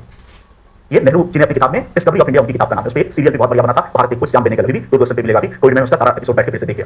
तो डिस्कवरी ऑफ इंडिया में नेहरू ने इस प्रश्न को भी अच्छे से उठाया है कि माइनॉरिटी को अलग से प्रोटेक्शन देने की क्यों जरूरत पड़ती है या क्यों पड़ती है। तो वर्ल्ड वाइड मनोविज्ञान का जिक्र किया है कि अल्पसंख्यक कहीं भी कम संख्या में होते हैं, अल्पसंख्यक कम संख्या में होते हैं, और कम संख्या में होने के कारण उनके मन में एक मनोवैज्ञानिक भय होता है। लेकिन आप उनको मत डराओ, फिर भी एक भय होता है कि कहीं हमारी भाषा, संस्कृति, पहचान वो बहुसंख्यक हमला न करती, संख्या बहुसंख्यक की ज्यादा है, चुनाव बल में ये जीत जाए। और ये जो भय और असुरक्षा है यदि बढ़ती जाए, यदि ये और बढ़ता जाए तो ये दूरी का रूप लेगी। ये राष्ट्रीय एकता, अब याद करो प्रियम्बल पढ़ा, एकता मनोवैज्ञानिक भाव, सोच की बात, वो डंडे से नहीं आएगी। तो ये राष्ट्रीय एकता के बाद में बात बनती, इसलिए क्योंकि उसको डर लगेगा, और जिसको डर लगेगा वो यूनाइट होने में दिक्कत फील करेगा। तो इसलिए उन्होंने कहा कि एक अच्छा संविधान अल्पसंख्यकों के मन में सदैव विश्वास का भाव जागृत करने का कार्य करे। नेहरू रिपोर्ट जो बनी थी 1928 में मोतीलाल नेहरू की, उसमें सबसे पहले अल्पसंख्यकों को विशेष अधिकार देने की, माइनॉरिटी राइट्स की बात की, सवाल किया था कि माइनॉरिटी राइट्स की बात सबसे पहले किसने की थी, नेहरू रिपोर्ट। तो देखो जवाहरलाल की किताब मोतीलाल ने भी किया कि वहां पर भी माइनॉरिटी के लिए कुछ खास राइट्स की बात की गई, वहां भी यही लॉजिक था कि माइनॉरिटी अलग हो जाए, उसको अगर जोड़ना है तो हम उसको ये भरोसा दिलाएंगे कि कोई भी बहुसंख्यक सरकार संख्या बल पे बन जाए। पर भारत का संविधान तुम्हारे साथ, इमेजिन करो कि अगर हमने फंडामेंटल राइट बना दी तो कोई कट्टर हिंदुवादी सरकार क्यों न बन जाए, लेकिन वो मुसलमानों की मदद से खत्म नहीं कर सकती। इसलिए खत्म नहीं कर सकती कि चलो तुम जनहित में ये मदद से जमीन लोगे तो उतना ही पैसा देना पड़ेगा, तो यहां से जाके वहां बन जाए, कितनी बार उसको जाएगी। लेकिन यदि ये संरक्षण ना हो, कोई सरकार अल्पसंख्यक विरोधी, क्योंकि लोकतंत्र में संख्या बल से चुनाव जीता जाता है, तो कट्टर धार्मिक सरकार बन जाए, और ऐसी स्थिति में चुन चुनकर बड़े अल्पसंख्यक मदरसों को टारगेट करे कि इसको उखाड़ फेंकना। करना क्या है, सब कुछ सरकार के हाथ में, कि उधर से ही हाईवे पास कर दो, तमाम सरकार के पास रीजन है, यहाँ अस्पताल बनना है तो बोला जनहित का कोई भी मुद्दा कर देगा कि नहीं इस क्षेत्र में एक अस्पताल बना, यही लोकेशन सही, पता है कि मदरसा है, मदरसे की जमीन ले लिया, मुआवजा दे दिया 10,000। तो कहने का मतलब कि अब इसके कारण, इन प्रावधानों के कारण अल्पसंख्यकों के मन में संरक्षण है कि कोई बहुमत की सरकार हमारी संस्कृति पर, शिक्षा संस्था पर हमला नहीं कर सकती, और अगर हमला करेगी तो इस देश का संविधान रुकेगा, इस देश की न्यायपालिका रुकेगी, और न्यायपालिका संख्या बल से नहीं चलेगी। तो ये नहीं देखेगा कि ऐसे प्रतिशत लोग क्या करें, वो फैक्ट देखेगा। तो हमें यही व्याख्या देनी है कि अल्पसंख्यकों को संरक्षण देने के लिए ये प्रावधान किया गया। लास्ट में एक लाइन जरूर जोड़ेंगे कि अब ये विवाद महत्वहीन हो गया है, ये सारा दिखाने के बाद अब ये विवाद महत्वहीन हो गया है, अब केवल सैद्धांतिक वाद विवाद का विषय, इसमें कोई दम नहीं बचा। क्यों? ये महत्वहीन इसलिए हुआ है कि राज्य ने एक कानून बनाया है, भूमि अधिग्रहण विधेयक, लैंड एक्विजिशन एक्ट। आप देखिए कि मुआवजा तय करने का अधिकार राज्य को दिया है कि मैं मेरी जमीन लेगा, किसी की भी जमीन लेगा तो राज्य मुआवजा तय करेगा। बट अल्पसंख्यक शिक्षा संस्था में अल्पसंख्यकों के लिए, अगर अल्पसंख्यक किसान की जमीन आ रही है तो वो सामान्य तौर पर चले, उसको राज्य अपनी मर्जी से मुआवजा देगा, ये छूट केवल अल्पसंख्यक की शिक्षा संस्था और किसी को नहीं। बट फिर भी यह विवाद इसलिए महत्वहीन हो गया कि भूमि अधिग्रहण विधेयक 2014, और भूमि अधिग्रहण विधेयक 2014 में इस चीज को विस्तार से बताने का प्रयास किया गया है कि भूमि का अधिग्रहण किन परिस्थितियों में होगा और उसके लिए क्या मुआवजा होगा। तो ये जो भूमि अधिग्रहण विधेयक कहता है, ये कहता है कि बाजार दर का 4 गुना मुआवजा सभी को देगा। इसका मतलब राज्य को मुआवजा देने का अधिकार था, और राज्य ने खुद दरियादिली दिखाई, इतनी दरियादिली दिखाई कि राज्य कह रहा है कि जिसकी भी जमीन नहीं चाहिए, लोग इंतजार करते हैं, मैं भी इंतजार कर रहा हूं कि गांव में हमारे घर के पास से हाईवे चली जाए, हमारी जमीन भी हाईवे में 4 गुना मुआवजा मिल जाएगा, इकाई कमी हो जाएंगे। तो कहने का मतलब बाजार दर का 4 गुना मुआवजा। तो राज्य ने बहुत ही दरियादिली दिखाई, और अब चाहे मेरी जमीन जाए, चाहे आपकी जमीन जाए, चाहे सामान्य शिक्षा संस्था की जमीन जाए, अल्पसंख्यक की जाए, सबको 4 गुना मिल रहा है। इसलिए अब यह केवल सैद्धांतिक महत्व का है। सैद्धांतिक महत्व का इसलिए है कि अंततः यह संसद का कानून है जो साधारण बहुमत से पारित किया गया है, कभी भी रद्द हो सकता है, और संसद के इस कानून को 32 के तहत संरक्षण है। तो फिर भी फंडामेंटल राइट तो है, तो यहाँ पर थोड़ा बहुत है कि मौलिक अधिकार, लेकिन व्यवहार की बात करें तो अब भारत में यह विवाद महत्वहीन हो गया है। तो लास्ट में ये जरूर दिखा देंगे कि अब इस विवाद की कोई जरूरत नहीं, क्योंकि राज्य को मुआवजा देना था, राज्य ने प्रत्येक को 4 गुना मुआवजा देना तय किया है। तो ये हम देखते हैं कि आर्टिकल 30 ये है। तो यही 2 क्लॉज है आर्टिकल 30 में। पहला क्लॉज वो कहता है कि मनोनुकूल शिक्षा संस्था, और दूसरा बाजार दर पर मुआवजा। अब देखो इस पर एक सवाल आया हुआ है, उस क्वेश्चन को हल करते हैं आईएएस के मेंस में, और मैं देख पा रहा हूं कि 2018 के मेंस में आया है, तो इसको लिखो। 2018 के आईएएस के मेंस में एक सवाल आया है, तो इसकी फॉर्मेटिंग भी करते हैं। 2018 के आईएएस के मेंस में एक सवाल आया हुआ है, डायरेक्ट आर्टिकल 30 नहीं है बट सवाल वही से।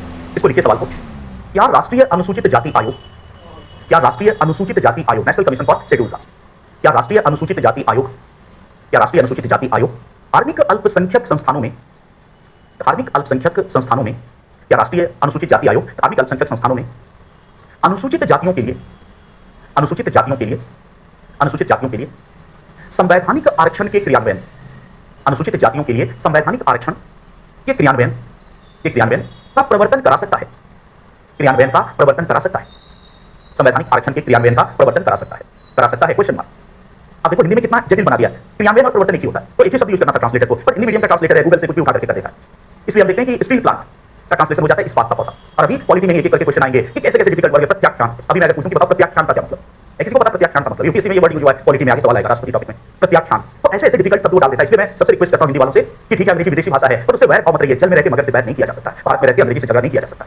और ये दुख की बात है, पर भारत में जल का मगरमच्छ वही बन गया है, क्योंकि सारे जो बड़े लोग हैं तो वो नेहरू के काल से ही वही पिटे हुए, और इसीलिए कितना भी कुछ होता रहे, आंदोलन होता रहे फला, बट अभी तक मैं नहीं देख रहा हूं कि क्वेश्चन के सेटिंग में कोई बदलाव आया। इतना आंदोलन हुआ, क्या नहीं हुआ इसी मुखर्जी नगर में, और सब हम सभी को पता है कि क्या क्या नहीं हुआ, यूपीएससी के सामने लाठी भी चला, डंडा भी चला, बट आज भी ट्रांसलेशन होती, इतनी बुनियादी मांग को भी व्यवहार में उन्होंने एक तरह से नहीं माना है, आज भी ऐसा ट्रांसलेशन। तो इसीलिए लड़ाई झगड़े वो भी चलते रहेंगे, मैं ये नहीं कह रहा कि वो मत करो, वो भी करो, बट अपना एक थोड़ा शॉर्टकट भी रखो कि हमें अंग्रेजी भी थोड़ा बहुत जानना है, और जहां भी ऐसा डिफिकल्ट लाइन है इस तरह का है तो एक बार अंग्रेजी जरूर पढ़ना है। अंग्रेजी में सीधा है कि क्रियान्वित इन्फोर्स करवा सकता है। तो अब देखिए ये क्वेश्चन क्या कह रहा है, क्वेश्चन कह रहा है कि राष्ट्रीय अनुसूचित जाति आयोग, national commission for scheduled caste, ये अल्पसंख्यक शिक्षा संस्था में, माइनॉरिटी एजुकेशनल इंस्टीट्यूशन में अनुसूचित जाति का आरक्षण लागू करवा सकता है या नहीं, 200 वर्ड्स में लिखना। तो अब इतना पढ़ने के बाद ऑब्जेक्टिव के लिहाज से तो हमको पता चल गया कि ऑब्जेक्टिव के लिहाज से क्या आंसर होना है, यस और नो। अगर ऑब्जेक्टिव के लिहाज से इस प्रश्न का उत्तर देना हो कि क्या राष्ट्रीय अनुसूचित जाति आयोग अल्पसंख्यक शिक्षा संस्था में अनुसूचित जाति का आरक्षण लागू करवा सकता है, यस और नो। नो बिल्कुल कॉन्फिडेंटली कहीं पढ़ा नहीं था, विशेष अधिकार है इसमें लिखवाया तो है, फिर इतना संशय क्या, मतलब अर्जुन की तरह आपको तुरंत मोहग्रस्त हो जाते, मोहग्रस्त नहीं होना है, जब लिखवाया गया है अभी तुरंत लिखवाया गया तो बिल्कुल ऑब्जेक्टिव में इसका आंसर होगा, नहीं करवा सकते। बट एग्जाम में नो लिख के आप नहीं कर सकते, क्योंकि एक बार एग्जाम में सवाल आया कि पुरातत्व से आप क्या समझते हैं, इसके बारे में बताइए। सवाल था पुरातत्व जो आर्कियोलॉजी होता है, पुरातत्व से आप क्या समझते हैं इसके बारे में बताइए। एक छात्र ने उत्तर दिया कि पुरातत्व से हम कुछ नहीं समझते, क्योंकि हमारे शिक्षक ने हमको नहीं बताया। तो भी बहुत शानदार उत्तर है कि पुरातत्व से आप क्या समझते हैं, तो हम पुरातत्व से कुछ नहीं समझते क्योंकि हमारे शिक्षक ने हमको नहीं बताया, और आपके शिक्षक ने तो बताया है, तो आप ये नहीं कह सकते कि हम इससे कुछ नहीं समझते, आप समझते हैं कि नहीं। बट अगर एग्जाम में हमने नो लिख दिया और जवाब दे दिया कि हमारे शिक्षक ने ऑब्जेक्टिव में बताया नो, तो 200 वर्ड्स में आप पूछ रहे हैं बट हमको ऑब्जेक्टिव में बताया नो, तो नहीं कर सकता, तो एक दो नंबर मिल जाएंगे, सनी की जीरो हो जाएगा, क्योंकि आपने बट इसको 200 वर्ड्स में कैसे दिखाया। अब देखो यहाँ पर दो चीजों की जानकारी चाहिए होगी, तो एक चीज अभी हमने नहीं पढ़ी, राष्ट्रीय अनुसूचित जाति आयोग हमने नहीं पढ़ा है, पर जितनी ऐसी संस्था इंपॉर्टेंट 10-12 जो बड़ी संस्था है वो सबको हम लोग पढ़ेंगे जब वो टॉपिक आएगा। अल्पसंख्यक आयोग, महिला आयोग, अनुसूचित जाति आयोग, जनजाति आयोग, पिछड़ा वर्ग आयोग, संघ लोक सेवाएं, जो भी ऐसी संस्थाएं सबको पढ़ेंगे, बट अभी नहीं। तो अनुसूचित जाति आयोग को जब हम पढ़ते हैं नेशनल कमीशन, तो ऐसे प्रश्न का उत्तर यहीं से शुरू करें कि राष्ट्रीय अनुसूचित जाति आयोग और इसका गठन, थोड़ा सा उसके बारे में बताएंगे जो आगे हम पढ़ेंगे, क्योंकि क्वेश्चन में संस्था का जिक्र है, अभी डिस्कस नहीं किया, बट करेंगे कि इसमें कौन कौन होते हैं कैसे, और फिर बताएंगे इसका प्राथमिक उद्देश्य है अनुसूचित जाति के हितों को आगे बढ़ाना या उनके हितों की रक्षा करना। इसका मतलब ये संस्था किस लिए बनाई गई है कि अनुसूचित जाति के हितों पे कहीं भी आक्षेप आएगा तो ये संस्था उसके लिए काम करे, अनुसूचित जाति के हितों की रक्षा करना। और इसीलिए इसका एक अनेक कार्य है, बट इसके एक कार्य को यहां हाईलाइट करेंगे कि इसका एक कार्य है अनुसूचित जाति को प्राप्त संवैधानिक और कानूनी संरक्षणों की देखरेख करना। बहुत सारे कार्य हैं, बट यहां पर इसी कार्य के संबंध में प्रश्न है, तो थोड़ा सा अनुसूचित जाति आयोग के बारे में बताएंगे, फिर बताएंगे ओवरऑल इसका उद्देश्य है अनुसूचित जाति के हितों की रक्षा। तो अनेक कार्य इसको सौंपेंगे, जिसमें सबसे पहला कार्य है, जब पढ़ेंगे आर्टिकल 338 आगे, तो पहला कार्य ये जो यहां लिखा है अनुसूचित जाति को प्राप्त संवैधानिक और कानूनी संरक्षणों की रक्षा करना। इसका मतलब भारत का संविधान अनुसूचित जाति को बहुत सारे संवैधानिक और कानूनी संरक्षण देता है, फायदा पहुंचाता है, और वो फायदा अनुसूचित जाति तक पहुंचे ये देखरेख करना अनुसूचित जाति आयोग का काम है। नहीं पहुंचाए तो सरकार को बताएगा कि मोदी जी यहाँ पे देखो प्रिंसिपल साहब नहीं कर रहा, यहाँ पर देखो दिल्ली यूनिवर्सिटी का वाइस चांसलर साहब नहीं कर रहा, मतलब बताएगा अनुसूचित जाति को प्राप्त संवैधानिक कानूनी संरक्षणों को देखरेख करना। अब यहाँ पर आरक्षण शब्द नहीं है, लेकिन इसमें इनहेरेंट है आरक्षण कि अनुसूचित जाति को जो प्राप्त संवैधानिक कानूनी संरक्षण है उसमें एक प्रमुख संरक्षण आरक्षण, संविधान कानून उनको रिजर्वेशन देता है, और ये रिजर्वेशन कई जगह पर है।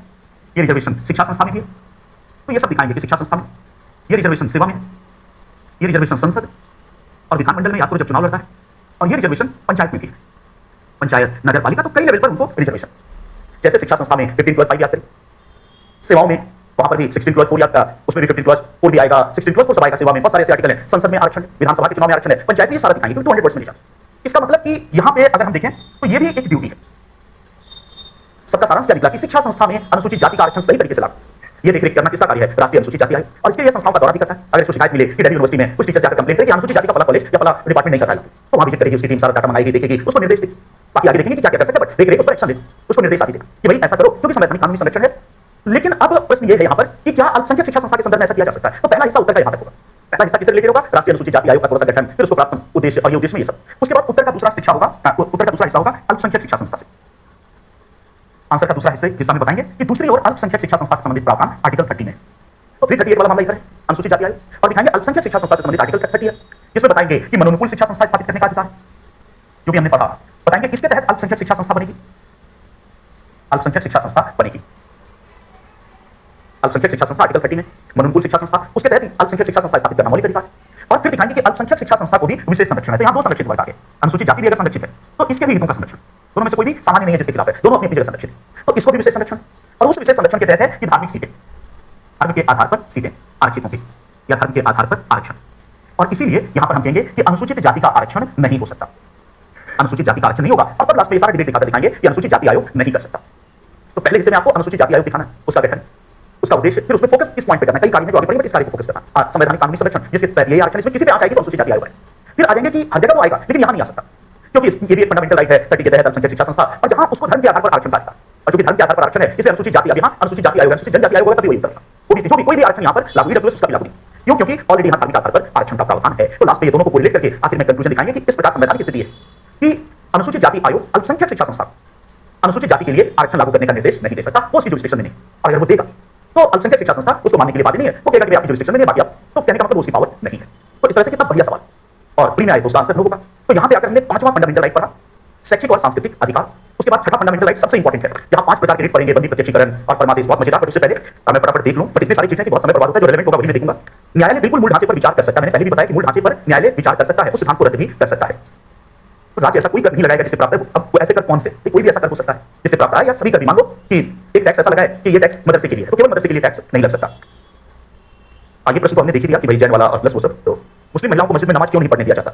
सुप्रीम कोर्ट चाहे तो अनुमति दे सकता है। बात वही कि कोई मुकदमा करेगा वहां पर, अगर मुस्लिम समुदाय सिद्ध करने में सफल हो जाए कुरान हदीस के आधार पर कि धार्मिक आचरण के तहत है, तब तो ठीक है। बट जनरली उम्मीद करना चाहिए कि उन्हें मिलेगा। क्या बिना समाजवाद, मार्क्सवाद, उदारवाद, ये बड़ी बड़ी बातें भाई, ये सब पॉलिटिकल साइंस में होंगी। 23 नवंबर को उदारवाद, मार्क्सवाद, नारीवाद, समाजवाद, मैं देखते ही डर गया उतना बड़ा शब्द।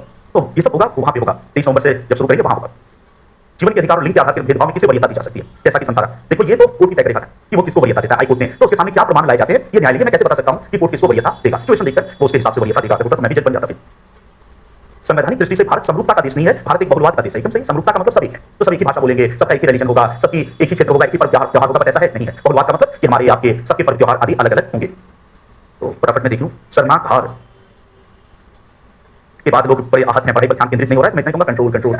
तो उदय सेठी अपने आप को कहता था कि माय डियर कंट्रोल, ये आखिरी मैच नहीं है। आपने शायद, और आपने भी पहले भी देखा होगा, हमने भी ऐसे बहुत सारे मैचेस देखे हैं। फाइनल देखा है, सेमीफाइनल 1987 के वर्ल्ड कप का मुझे याद है कि देखा था। तो कैसे मतलब सेमीफाइनल जीता तो फाइनल भी जीता, बट कंट्रोल किया ना, अभी तक वरना हार्ट अटैक आ जाता। तो कौन आपको क्वालिटी पड़ा? वस्त्र पहनने का अधिकार मानव अधिकार है या गरिमापूर्ण जीवन जीने का अधिकार है? तो अभी तक इसको डिक्लेयर नहीं किया गया है, तो इस हिसाब से मानव अधिकार ही मानना चाहिए। सेकुलरिज्म तो हमने देख लिया है, फटाफट देख लें। अब देखो ये सब सामाजिक समस्या है, जो मतलब भांति भांति की समस्या है। इसका जवाब कोई समाज सुधार करना हजारे देखे या कोई वकील देगा। टॉटलर्स केस में रात 10 बजे से 6 बजे तक दिवाली में पटाखे लगाने को बैन किया। तो जो पार्टी चुनाव जीतती है वो सुप्रीम कोर्ट के बाहर पटाखे चलाती है। और पूरे देश में शादियों में स्वयं जज के लड़कियों की शादी पटाखे क्यों जलाए जाते हैं? तो हिंदुस्तान है, यहाँ पर अगर आपके पास जुगाड़ है तो आप राफेल भी रख सकते हैं, कोई वाला मामला है। बट हाँ, कोई चाहे तो उसको रोक लगवा सकता है। ये भी एग्जाम्पल तो हमने दिया था ना कि कितने पुलिस वाले हैं, तो इतना चिंता मत करिए, संविधान को समझ लीजिए, बस हो गया। अब देखो अल्पसंख्यक में संख्या वृद्धि आदि, ये मतलब विवादित विषय से थोड़ा बचना है। इससे कोई कॉन्सेप्चुअल ऐसा सवाल नहीं निकला जो मुझे पसंद आ जाए सवाल। यदि कोई व्यक्ति जो कि अखिल भारतीय सेवा में कार्यरत है, वो अपनी सर्विस के दौरान धर्म बदलता है, वह आरक्षित वर्ग से संबंधित है, तो क्या उसे नौकरी से त्यागपत्र देना पड़ेगा? अब सवाल बहुत ही तकनीकी नेचर का है, मतलब इस सेंस में कहा गया कि अगर शेड्यूल कास्ट का व्यक्ति है, उसने आरक्षण लेकर सिविल सेवा पास की है, तो क्या वो रिलीजन चेंज नहीं कर सकता?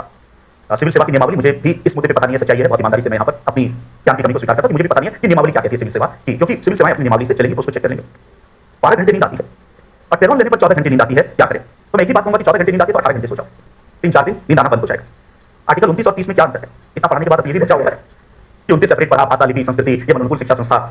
तो अनुच्छेद 21 से विदेशी नागरिक को भी प्राप्त नहीं, 21 से विदेशी को नहीं, 21A केवल नागरिक के लिए, विदेशियों के लिए वो नहीं है। तो इसलिए वहां विदेशी शिक्षा का दावा नहीं कर सकता विदेशी बच्चे। धर्म के नाम पर देखो ये सब चीजें फिर व्यावहारिक है, तो पता नहीं क्यों आप इस मेरे पर्सपेक्टिव को समझ नहीं रहे हैं कि धर्म के नाम पर किसी भी सार्वजनिक स्थान पर निजी भूमि में कोई भी दुकान खोला जा सकता है। तो भाई बनाने को तो आप मजाक बना दीजिए सड़क के बीच में, पर वो इलीगल है ना। फिर कहेगा कि वो रहता क्यों है, तो कोई पंगा नहीं करना चाहता है प्रशासन, बट इलीगल है, कहीं पर भी अतिक्रमण नहीं हो सकता, तो कर दिया जाता है। राज्य द्वारा मान्यता प्राप्त सेंट स्टीफन स्कूल या निजी स्कूलों में विद्यार्थियों को जबरदस्ती बाइबल की प्रार्थना करना और हिंदू धर्म को विद्यार्थियों को सच तिलक मिटाना और हाथ से रक्षाबंधन की राखी काटना क्या सही है? अब एक तो देखना पड़ेगा कि राज्य द्वारा मान्यता प्राप्त है, लेकिन अगर उसको अल्पसंख्यक का दर्जा है तो ऑफकोर्स वहां पर विशेष तरजीह थोड़ी सी दी जा सकती है। फिर भी इस तरह की घटनाएं अगर होती है कि किसी का राखी काट दिया गया, किसी को दिया गया, तो अपवादिक है, उसका संज्ञान लाया जाएगा। तो हम लोग एक घटना को नहीं देखें, उसका संज्ञान अगर लिया जाएगा न्यायालय के सामने तो उस पर एक्शन होगा, सबरी माला में हुआ कि तो आप उसको कोर्ट के सामने लाएं। बट भारत में बात यह है कि इतनी बड़ी बड़ी समस्याएं हैं, गरीबी, बेरोजगारी, कि इन समस्याओं के लोगों का ध्यान कम है, पर जहां जा रहा है वहां चीजें हो रही हैं। चलो मैं समझता हूं कि यहीं पर अब यदि किसी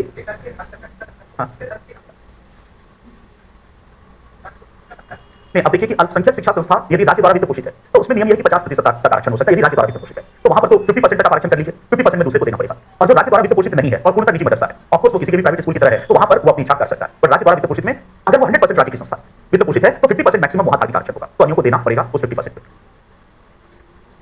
नहीं ऐसा मतलब भाई उस लिमिट में जिसका भी मार्क्स आएगा उसको देगा, सबको तो इंक्लूड नहीं कर सकता, तो जो भी नंबर में आएंगे उसको देगा। तो चलिए अब आते हैं वीवीआई आर्टिकल, जो एग्जाम में रोमेश थापर केस देखना पड़ेगा। ऐसे ढेर सारे केस किससे संबंधित है, मतलब इसको देखेंगे ठीक है। ऐसे अगर केस को डिस्कस किया जाए तो कम से कम भारत में 80,000 केस हुए इस तरह के। तो देखना है कि आज तक मुझे नहीं लगता कि किसी एग्जाम में रोमेश थापर केस आया है।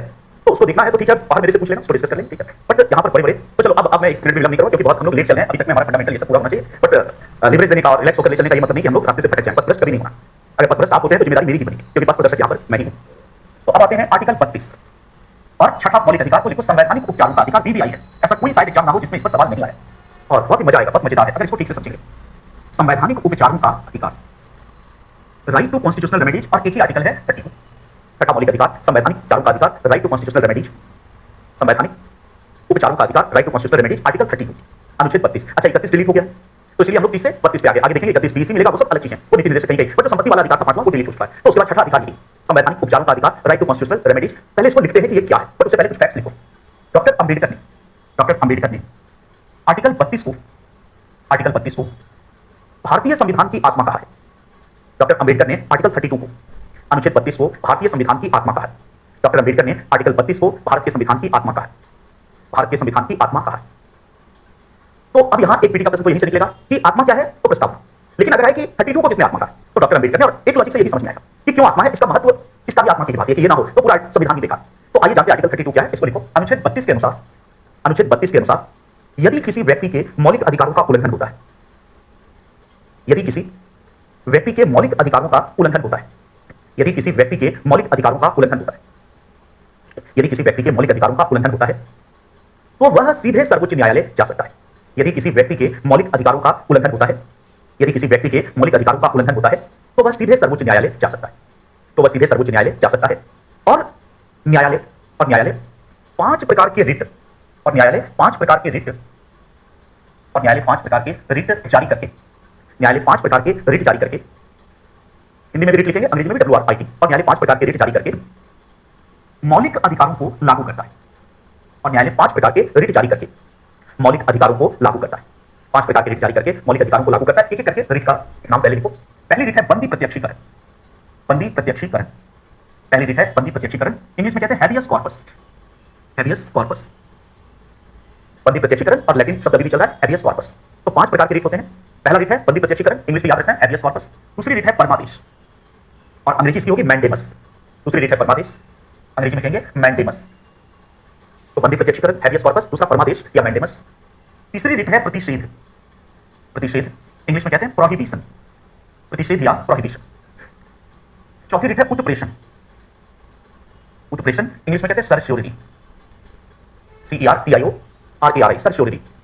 और पांचवी रिट है अधिकार परीक्षा। यहां देखो परीक्षा शब्द नहीं है, परीक्षा है, तो ऐसा ना हो कि आप गलत लिख लें, ये वर्ड को ठीक से देखो, इसको मैं लाल से घेर देता हूं कि कई लोग यहां परीक्षा लिखते हैं, परीक्षा शब्द नहीं, परीक्षा है, अधिकार परीक्षा, एकदम परीक्षा से अलग चीज है। अधिकार परीक्षा इंग्लिश में कहते हैं वो वारंट को, वो वारंट को, वो वारंट को। तो 5 प्रकार के रिट कौन कौन से हैं? बंदी प्रत्यक्षीकरण या हैबियस कॉर्पस, दूसरा है परमादेश या मैंडेमस, तीसरा है प्रतिषेध या प्रोहिबिशन, चौथा है उत्प्रेषण या सर्श्योरिटी, और पांचवा अधिकार परीक्षा या को वारंट को। अब यहां तक पहले समझते हैं कि क्या है, क्योंकि इसी को समझने में शायद आज की क्लास भी खत्म हो जाए, और हो जाए तो बहुत अच्छी बात है, बट अच्छे से हो जो भी हो, समझ में आ गया हमें कि आर्टिकल 32 कहता है कि यदि किसी व्यक्ति के फंडामेंटल राइट, तो सबसे पहली बात याद रखना कि आर्टिकल 32 केवल और केवल किसका जिक्र करता है? Fundamental right. तो केवल फंडामेंटल राइट पे एप्लीकेबल है और किसी पे एप्लीकेबल नहीं। इसका मतलब यदि संपत्ति के अधिकार का उल्लंघन होता है तो 32 लागू नहीं, यदि मतदान के अधिकार का उल्लंघन होता है तो 32 लागू नहीं। 32 में शब्द क्या है? मौलिक अधिकार, तो 32 केवल फंडामेंटल राइट के लिए। यदि किसी व्यक्ति के मौलिक अधिकारों का उल्लंघन होता है तो ऐसा व्यक्ति सीधे सुप्रीम कोर्ट जा सकता है। अब जब हम लोग न्यायपालिका पढ़ेंगे आगे तो देखेंगे कि डायरेक्ट सुप्रीम कोर्ट जाना आसान नहीं है। Supreme court generally through appeal जाते हैं, पहले डिस्ट्रिक्ट कोर्ट में चलेगा, फिर हाई कोर्ट में चलेगा, तब सुप्रीम कोर्ट जाएंगे, क्योंकि सबसे बड़े चौधरी के पास नहीं जा सकते ऐसे ही। तो ऐसा नहीं कि आजम खान की भैंस चोरी हो गई चलो सुप्रीम कोर्ट में मुकदमा करते। एक बार आपको पता है अखिलेश जी की सरकार की, तो आजम खान उसमें पावर में हुआ करते थे, अभी आजम खान कोरोना ग्रस्त हो गए और काफी बीमार चल रहे हैं, तो उस टाइम पे आजम खान की भैंस चोरी और पूरा यूपी का पुलिस महकमा उस भैंस की चोरी में लग गया खोजने में, और आखिर में बहुत जल्दी खोज निकाला। एसपी साहब ने कुछ संवाददाता सम्मेलन किया कि हमने एक सराहनीय कार्य किया, और हमारे सिपाहियों को बहुत बहुत बधाई है, इंस्पेक्टर को, डीएसपी को, जिन्होंने आजम खान की भैंस खोज निकाली। आदमी गायब हो जाता था वो नहीं पता चलता था, पर भैंस खोज निकाला। तो हो सकता है कि सरकार के लिए बड़ा मुद्दा रहा, न्यायालय कहेगा कि भैंस तुम्हारी चोरी हो गई, हमारे पास डायरेक्ट आ गया, कि हमको यूपी सरकार समझ रखा कि यहाँ पे तुम, हम मतलब सुप्रीम कोर्ट, यदि किसी व्यक्ति, तो सुप्रीम कोर्ट आप डायरेक्ट बहुत कम मामलों में जाते हैं, क्योंकि सबसे बड़ी अदालत है। रीजन ये है कि अगर हर आदमी को हर मामले में सुप्रीम कोर्ट जाने की अनुमति दी जाए तो सुप्रीम कोर्ट काम नहीं कर पाएगा। सुप्रीम कोर्ट तो एक ही है और हर आदमी अपना मामला चाहेगा कि डायरेक्टली हल करवाने का लिए इतना झूठा किसना है। तो इसीलिए सुप्रीम कोर्ट डायरेक्ट जाने का राइट बहुत गिने चुने मामलों में, जिसमें 32 आगे जब पढ़ेंगे सुप्रीम कोर्ट का जुरिस्डिक्शन, तो ऐसे बहुत कम मामले जहां डायरेक्ट सुप्रीम कोर्ट जाओगे। डिस्ट्रिक्ट कोर्ट की जरूरत नहीं, हाई कोर्ट की जरूरत नहीं, किसी को नहीं, सीधे बड़े भाई के पास चले जाएंगे, बड़े भाई न्याय करो। और वहां जाना है तो गरिमा से ये नहीं कि मुक्का मार दिया कि तारीख पे तारीख नहीं चाहिए, बल्कि मतलब सही तरीके से कि न्याय, और न्याय मिलेगा क्योंकि सुप्रीम कोर्ट में सबसे बड़ी अदालत ने दे दिया, तो जूते घिसने की जरूरत नहीं है। कोई व्यक्ति ऐसा है जिसके फंडामेंटल राइट्स का उल्लंघन, मतलब भाग 3 के अधिकार पर, तो ऐसा व्यक्ति सीधे सुप्रीम कोर्ट जा सकता है, उसको बीच में कहीं रुकने की जरूरत नहीं। और सुप्रीम कोर्ट यदि ये स्वीकार करता है कि हां आपके फंडामेंटल राइट का उल्लंघन हुआ, तो सुप्रीम कोर्ट के पास 5 रिट जारी करने की शक्ति है। देखो रिट क्या है? रिट एक प्रकार का आदेश। रिट का कॉन्सेप्ट ब्रिटेन से है, रिट का कॉन्सेप्ट अमेरिका से नहीं आया। रिट का कॉन्सेप्ट ब्रिटेन से आया है। पहले ब्रिटेन में राजा रिट जारी किया करता था कि सारे न्यायाधीशों के निर्णय हो गए और लोग असंतुष्ट हैं, तो राजा सबसे बॉस है। लोग भागते हुए राजा के पास पहुंच गया, राजा को लगा कि हाँ, तो राजा रिट जारी करके और मामले को रिजॉल्व कर देता था, राजा सर्वोपरि है।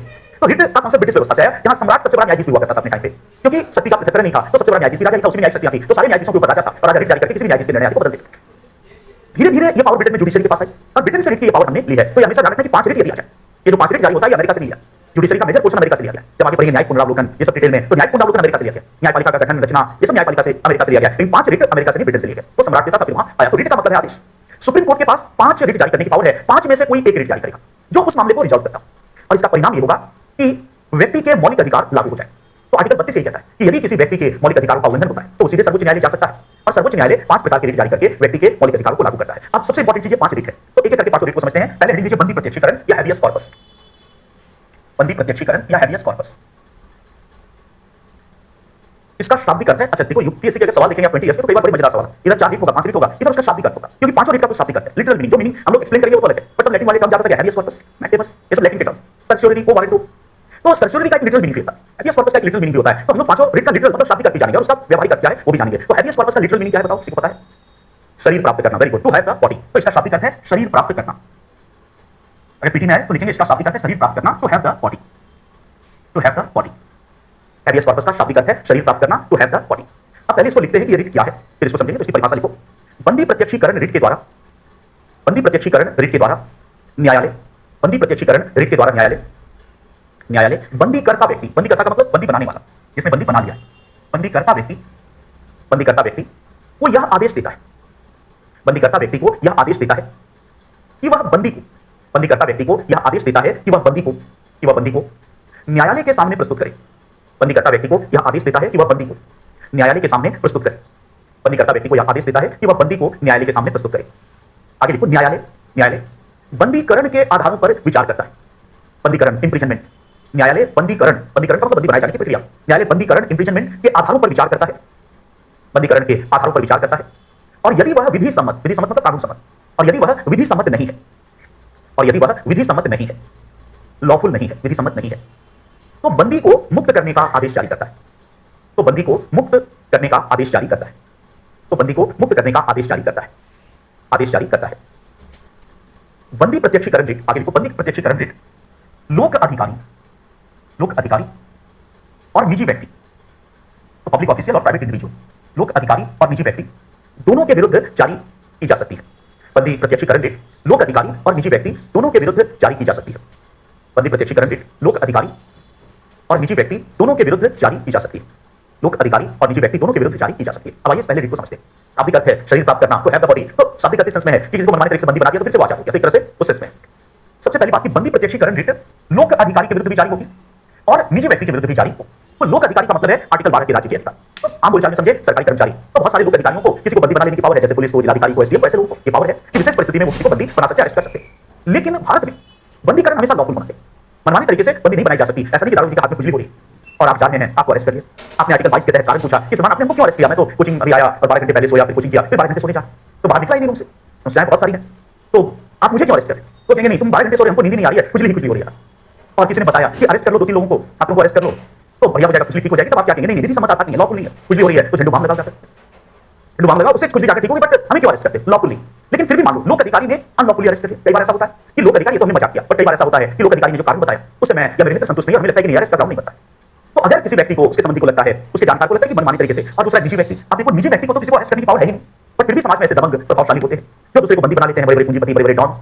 जैसे एग्जांपल के तौर पर देखें तो वेलकम मूवी का मजनू भाई घुंगरू सेठ को बंदी बनाया थी। तो कहने का मतलब बस वही समझो कि वैसा ही कोई उदय सेठी है और वो मजनू भाई है, घुंगरू सेठ को बंदी बना देता। तो लोक अधिकारी के खिलाफ भी जारी होगी, ये उस पुलिस अधिकारी के खिलाफ भी जारी होगी, ये मजनू भाई के खिलाफ भी जारी, लोक अधिकारी और निजी व्यक्ति दोनों के खिलाफ जारी होगी। और बंदी प्रत्यक्षीकरण रिट के द्वारा न्यायालय बंदीकर्ता, बंदीकर्ता का मतलब ये जिसने बंदी बना लिया, उसको यह आदेश देता है कि वो बंदी को न्यायालय के सामने प्रस्तुत करे। और जब न्यायालय के सामने आएगा तो दोनों पक्ष की जीरा होगी। आपका वकील बताएगा कि कोई लॉफुल बेसिस नहीं है, मनमाने तरीके से कुछ भी हो रही थी, ये देखो ऑफिशियल रिकॉर्ड XYZ ये बताया, और वो अपना तर्क देगा कि नहीं, इसके कारण ऑर्डर डिस्टर्ब था XYZ, ये आरोप था।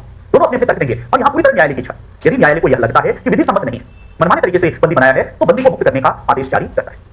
तो बंदी प्रत्यक्षीकरण रिट एक ऐसी रिट है जो एक प्रकार से स्वतंत्रता के अधिकार को लागू करवाने का प्रयास करती है। यदि मनमाने तरीके से मुझे बंदी बनाया गया, मेरी स्वतंत्रता में बाधा हुई, अनुच्छेद 21 का उल्लंघन हुआ, अनुच्छेद 22 का उल्लंघन हुआ, जो इसको मान्यता या 22 में व्यक्तिगत स्वतंत्रता है, तो वहां भी ये चीज आएगी 21 में, और 22 में तो है ही मनमानी गिरफ्तारी ना हो, तो वो सारे फंडामेंटल राइट्स मेरे वायलेट हो गए। अच्छा, ये भी ध्यान रखना है कि बंदी प्रत्यक्षीकरण रिट की मांग कोई भी व्यक्ति कर सकता है, ये जरूरी नहीं है कि बंदी ही करे, क्योंकि बंदी के पास जनरली अवसर ही नहीं।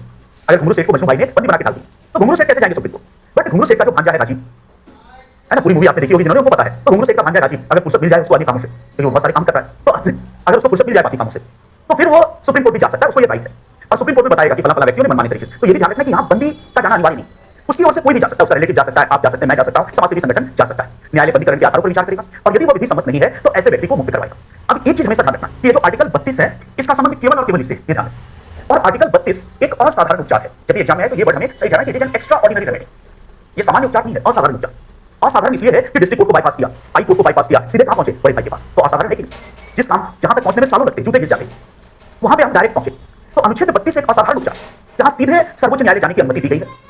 इसीलिए असाधारण उपचार होने के कारण केवल और केवल इसका दायरा फंडामेंटल राइट तक सीमित होगा। तो व्यवहार में समझो कि मैं क्या कहता हूं। उसी एग्जांपल को लेकर चलिए कि घुंगरू सेठ की ओर से कोई अदालत पहुंच गया, सुप्रीम कोर्ट ने उदय सेठी या मजनू भाई के खिलाफ बंदी प्रत्यक्षीकरण रिट जारी कर और बंदी प्रत्यक्षीकरण रिट के तहत उनको कहा कि प्रोड्यूस करो बंदी को, और दोनों तरफ से जिरा हुई, पाया गया कि बंदीकरण का आधार विधि सम्मत नहीं था, जबरदस्ती बंदी बनाया, यह सिद्ध हो गया। तो सुप्रीम कोर्ट ने सबसे पहले आदेश जारी किया कि भाई इसको घुंगरू सेठ को मुक्त करो, फंडामेंटल राइट लागू हो गए, मौलिक अधिकार से बाहर हो गए। अब अगर वह बंदी या उसकी ओर से वकील जो भी है, तो अब अगर घुंगरू सेठ के लिए दावा करे कि माय लॉर्ड आपने हमें मुक्त तो कर दिया, हम तो फ्री हो गए, पर ये जो इतना प्रॉब्लम मुझे हुआ कि ये मुझे पकड़ के ले गया, बंद में रखा 10 दिन तक, और इधर मुझे सुप्रीम कोर्ट आना पड़ा, इतना जो रुपया पैसा लगा और इतनी जो परेशानी हुई, ये भी तो मेरा लॉस है, एक्चुअली लॉस तो है। और इसलिए कहता है कि माय लॉर्ड जरा इसके खिलाफ एक अपहरण का भी मुकदमा करके उसमें सजा दे दो या पुलिस अधिकारी के खिलाफ कुछ एक्शन ले दो।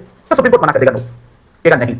आर्टिकल 32 का उद्देश्य केवल और केवल, ध्यान रखना, ओनली एंड ओनली, केवल और केवल फंडामेंटल राइट को लागू करना है, यही इसका उद्देश्य। तो कोर्ट कहेगा कि आपका फंडामेंटल राइट लागू हो गया कि नहीं, हमने लागू कर दिया, तो आप कहेंगे हाँ, अब मैं आजाद हूं, लागू हो गया स्वतंत्रता। तो फिर कहेगा कि अब हम इसके आगे कुछ नहीं करेंगे 32 के थ्रू। तो फिर सवाल वही रह जाता है कि उस पुलिस अधिकारी को फिर कैसे सजा मिलेगी या उस मजनू भाई को कैसे सजा मिलेगी? तो उसके लिए मिलेगी सजा, पर उसके लिए आपको सामान्य न्यायिक प्रक्रिया में आना, उसके लिए डिस्ट्रिक्ट कोर्ट जाना पड़ेगा, फिर अपील के थ्रू हाई कोर्ट आएंगे, फिर सुप्रीम कोर्ट आएंगे, जूते घिस जाएंगे।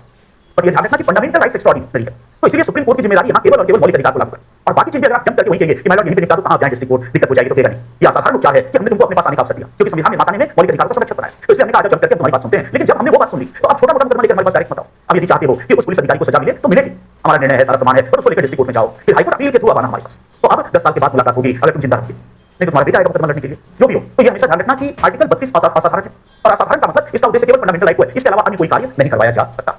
ये पहली रीट है बंदी प्रत्यक्षीकरण। अब यहां तक जो हमने पढ़ा आर्टिकल 32, इसमें यह नहीं कभी निकला कि क्या निवारक नजरबंदी में बंदी प्रत्यक्षीकरण रीट जारी होगी। कभी मानो प्रश्न आ जाए कि निवारक नजरबंदी, क्योंकि इसमें कारण आदि बताना तो जरूरी नहीं, थोड़ा सा याद करिए, अब थोड़ा गहराई में ले चलता हूं आपको, किताबों में शायद ये सब है कम मिले इस लेवल का।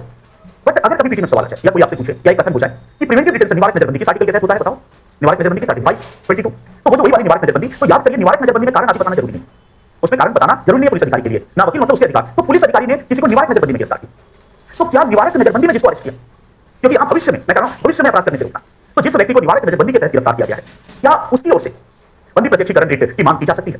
क्या आंसर होगा? यस और नो। निवारक नजरबंदी के तहत गिरफ्तार व्यक्ति की ओर से बंदी प्रत्यक्षीकरण रिट की मांग होगी या नहीं? यस और नो। मैं कारण भी पूछूंगा इधर, यस और नो।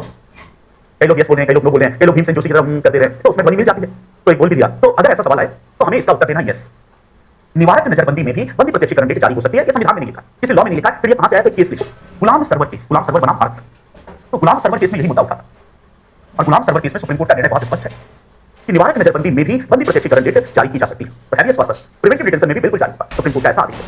इसका मतलब केवल यह सिद्ध कर देना है कि पोटेंशियल थ्रेट नहीं है, मेरे से संभावित कोई खतरा नहीं है, केवल आपको अदालत में यह सिद्ध कर देना है कि पुलिस अधिकारी ने शैतानी से अरेस्ट किया, कोई मेरे से खतरा नहीं, और पुलिस को प्रमाणित करना पड़ेगा कि हां इसे खतरा है।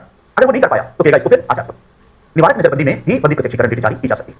तो ये पहली रिट है जिसको हम कहते हैं बंदी प्रत्यक्षीकरण, और इसका शाब्दिक अर्थ है टू हैव द बॉडी। और गुलाम सरवर केस में कहा गया कि निवारक नजरबंदी में भी बंदी प्रत्यक्षीकरण रिट जारी होगी। अब इस रिट को हटा करके दूसरे रिट पे आते हैं, हटा दो ये पेज, गुलाम सरवर केस, परमादेश या मैंडेमस, परमादेश या मैंडेमस, इसका शाब्दिक अर्थ क्या है बताओ? हम आदेश देते हैं, बहुत बढ़िया। तो मैं कोई आदेश नहीं दे रहा हूं, बस बता रहा हूं, हम आदेश देते हैं, ये इसका शाब्दिक अर्थ है। और इंग्लिश में कहते हैं वी कमांड, वी कमांड, हम आदेश देते हैं, वी कमांड। परमादेश का शाब्दिक अर्थ है हम आदेश देते हैं, वी कमांड। आइए जानते हैं कि परमादेश रिट क्या है। तो परमादेश रिट लोक अधिकारी के विरुद्ध जारी होती है। परमादेश रिट लोक अधिकारी के विरुद्ध जारी होती है। परमादेश रिट लोक अधिकारी के विरुद्ध जारी होती है। तो सबसे पहली बात, निजी व्यक्तियों के लिए नहीं, ये आपके लिए नहीं, घुंगरू सेठ के लिए नहीं है, भाई के लिए नहीं, लोक अधिकारी के लिए, उसका रीजन समझ में आए। फिर आगे लिखो, लोक अधिकारियों में भी, लोक अधिकारियों में भी राष्ट्रपति और राज्यपाल इसके अपवाद है। तो इन दो के खिलाफ नहीं होगा।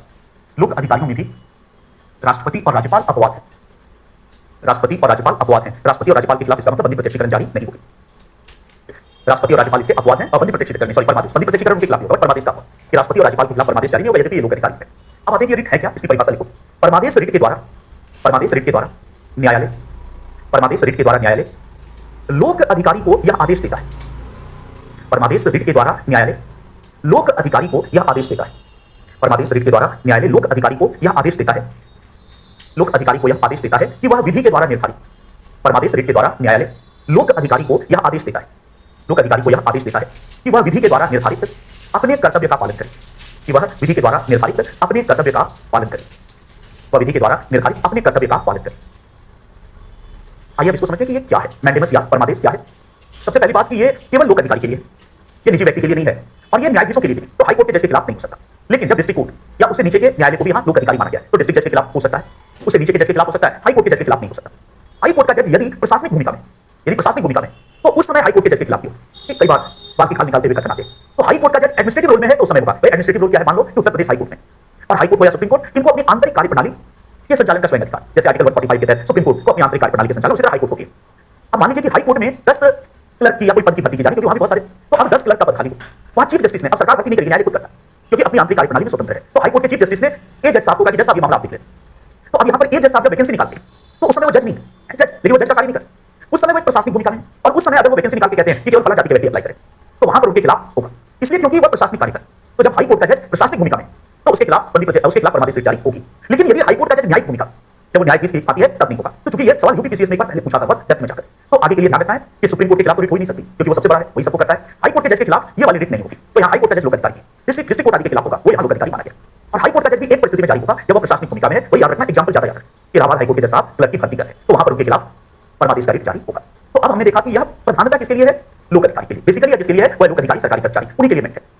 प्रत्येक लोक अधिकारी का विधि के द्वारा, कानून के द्वारा कुछ निर्धारित कर्तव्य होता है। भाई लोक अधिकारियों की नियुक्ति क्यों होती है, तो अधिकारीगण ये सोचते हैं कि मौज मजा करने के लिए हमारी नियुक्ति होती है, तभी तो अधिकारी बनने के लिए वोट लगेगी। लेकिन किस लिए होती है, तो लाल बत्ती मिलेगा तो रुतबा मिलेगा, इतना वो नहीं है लोक अधिकारी, उसके लिए आपको सरकार नियुक्त नहीं करते। ये हमारी सामाजिक सोच ऐसी है। एक विचारक को पढ़ते हैं हम, जाल भी, तो उसने इतना बढ़िया पूरे फेनोमेना को एक्सप्लेन किया है। 20वीं शताब्दी के उस विचारक ने पूरा पोस्ट कोलोनियल थियरी, उत्तर औपनिवेशिक सिद्धांत, कि जो भी उत्तर औपनिवेशिक समाज है, जहां उपनिवेशवाद था, जहां गुलामी थी, वहां सत्ता के प्रतीकों के प्रति एक गजब का आकर्षण होता है और वहां पर सिविल सोसाइटी बहुत कमजोर होती है। बहुत अच्छा उन्होंने थियरी दिया है, over developed state versus under developed society. तो चलो वो एक अलग चीज है, बट फिर भी हमारे यहाँ देखते हैं इसीलिए जब ताऊ से पूछने के लिए गया कोई और बताने के लिए गया कि ताऊ मैं दिल्ली यूनिवर्सिटी का वाइस चांसलर बन गया, तो ताऊ ने कहा कि तेरे थानेदारी नहीं मिल गया, मतलब थानेदारी ज्यादा इंपॉर्टेंट।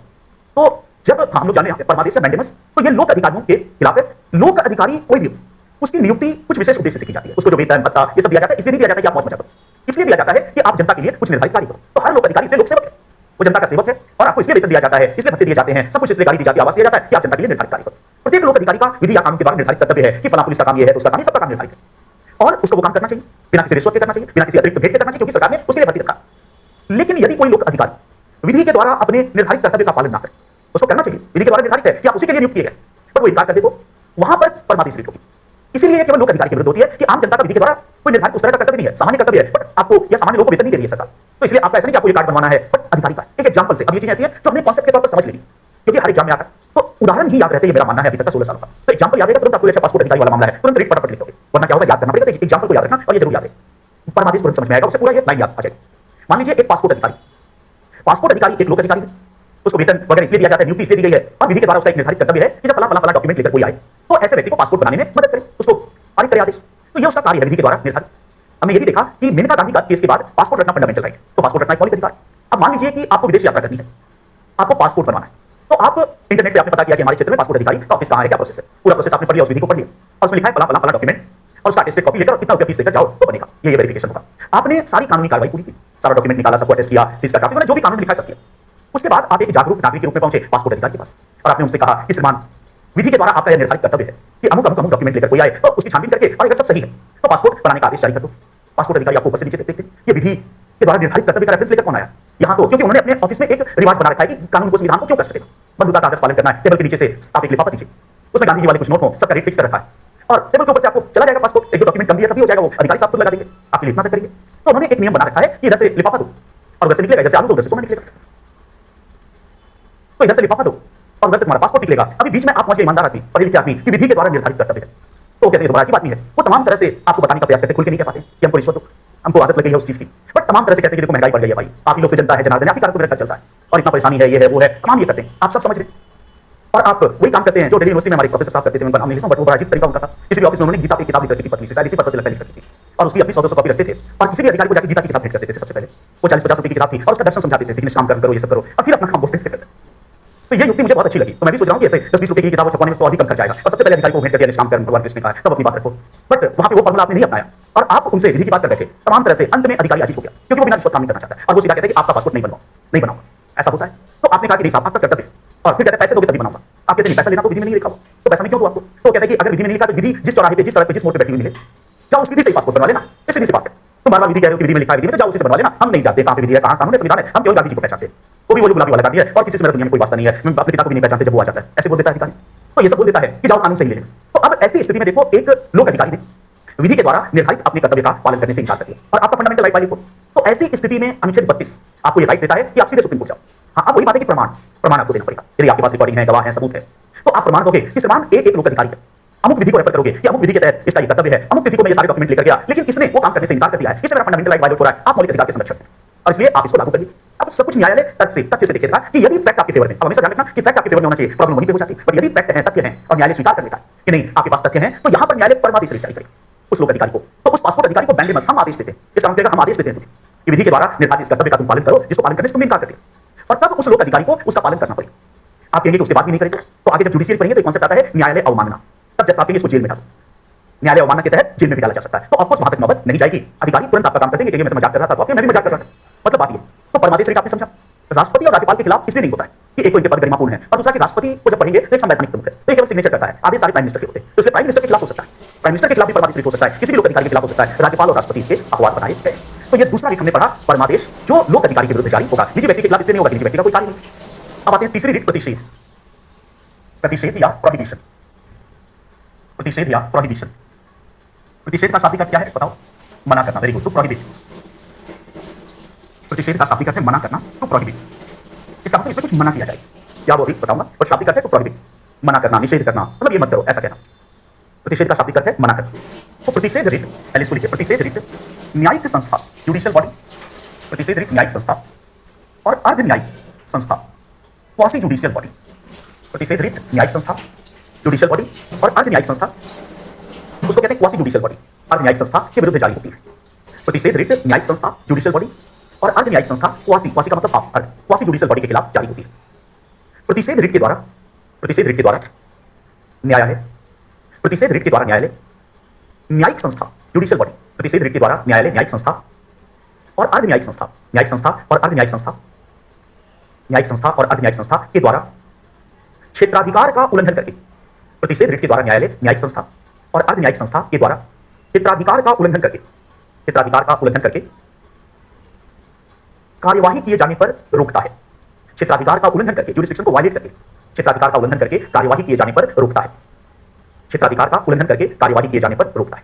अब आइए इसको विस्तार से अच्छे से समझें कि प्रतिषेध रिट क्या है। शाब्दिक अर्थ है मना करना। सबसे पहली चीज हमने देखी कि प्रतिषेध रिट न्यायिक संस्था के विरुद्ध होगी और अर्ध न्यायिक संस्था के विरुद्ध। इसका मतलब यह लोक अधिकारी के खिलाफ नहीं होगी और यह निजी व्यक्ति के खिलाफ नहीं होगी, यह होगी न्यायिक संस्था, जुडिशियल बॉडी और अर्ध न्यायिक संस्था। तो पहले समझना पड़ेगा न्यायिक संस्था क्या होती है और अर्ध न्यायिक संस्था क्या होती है जिसके खिलाफ ये जारी होगी। तो न्यायिक और अर्ध न्यायिक संस्था को एक चार्ट के द्वारा समझेंगे। तो जैसे मैं बना रहा हूं वैसे ही पहला कॉलम का हेडिंग को संस्था, दूसरा कॉलम कार्य और तीसरा कॉलम बनेगा व्यक्ति, और इसे हम डेफिनेशन निकालेंगे न्यायिक संस्था और अर्ध न्यायिक संस्था का। तो संस्था, कार्य और व्यक्ति।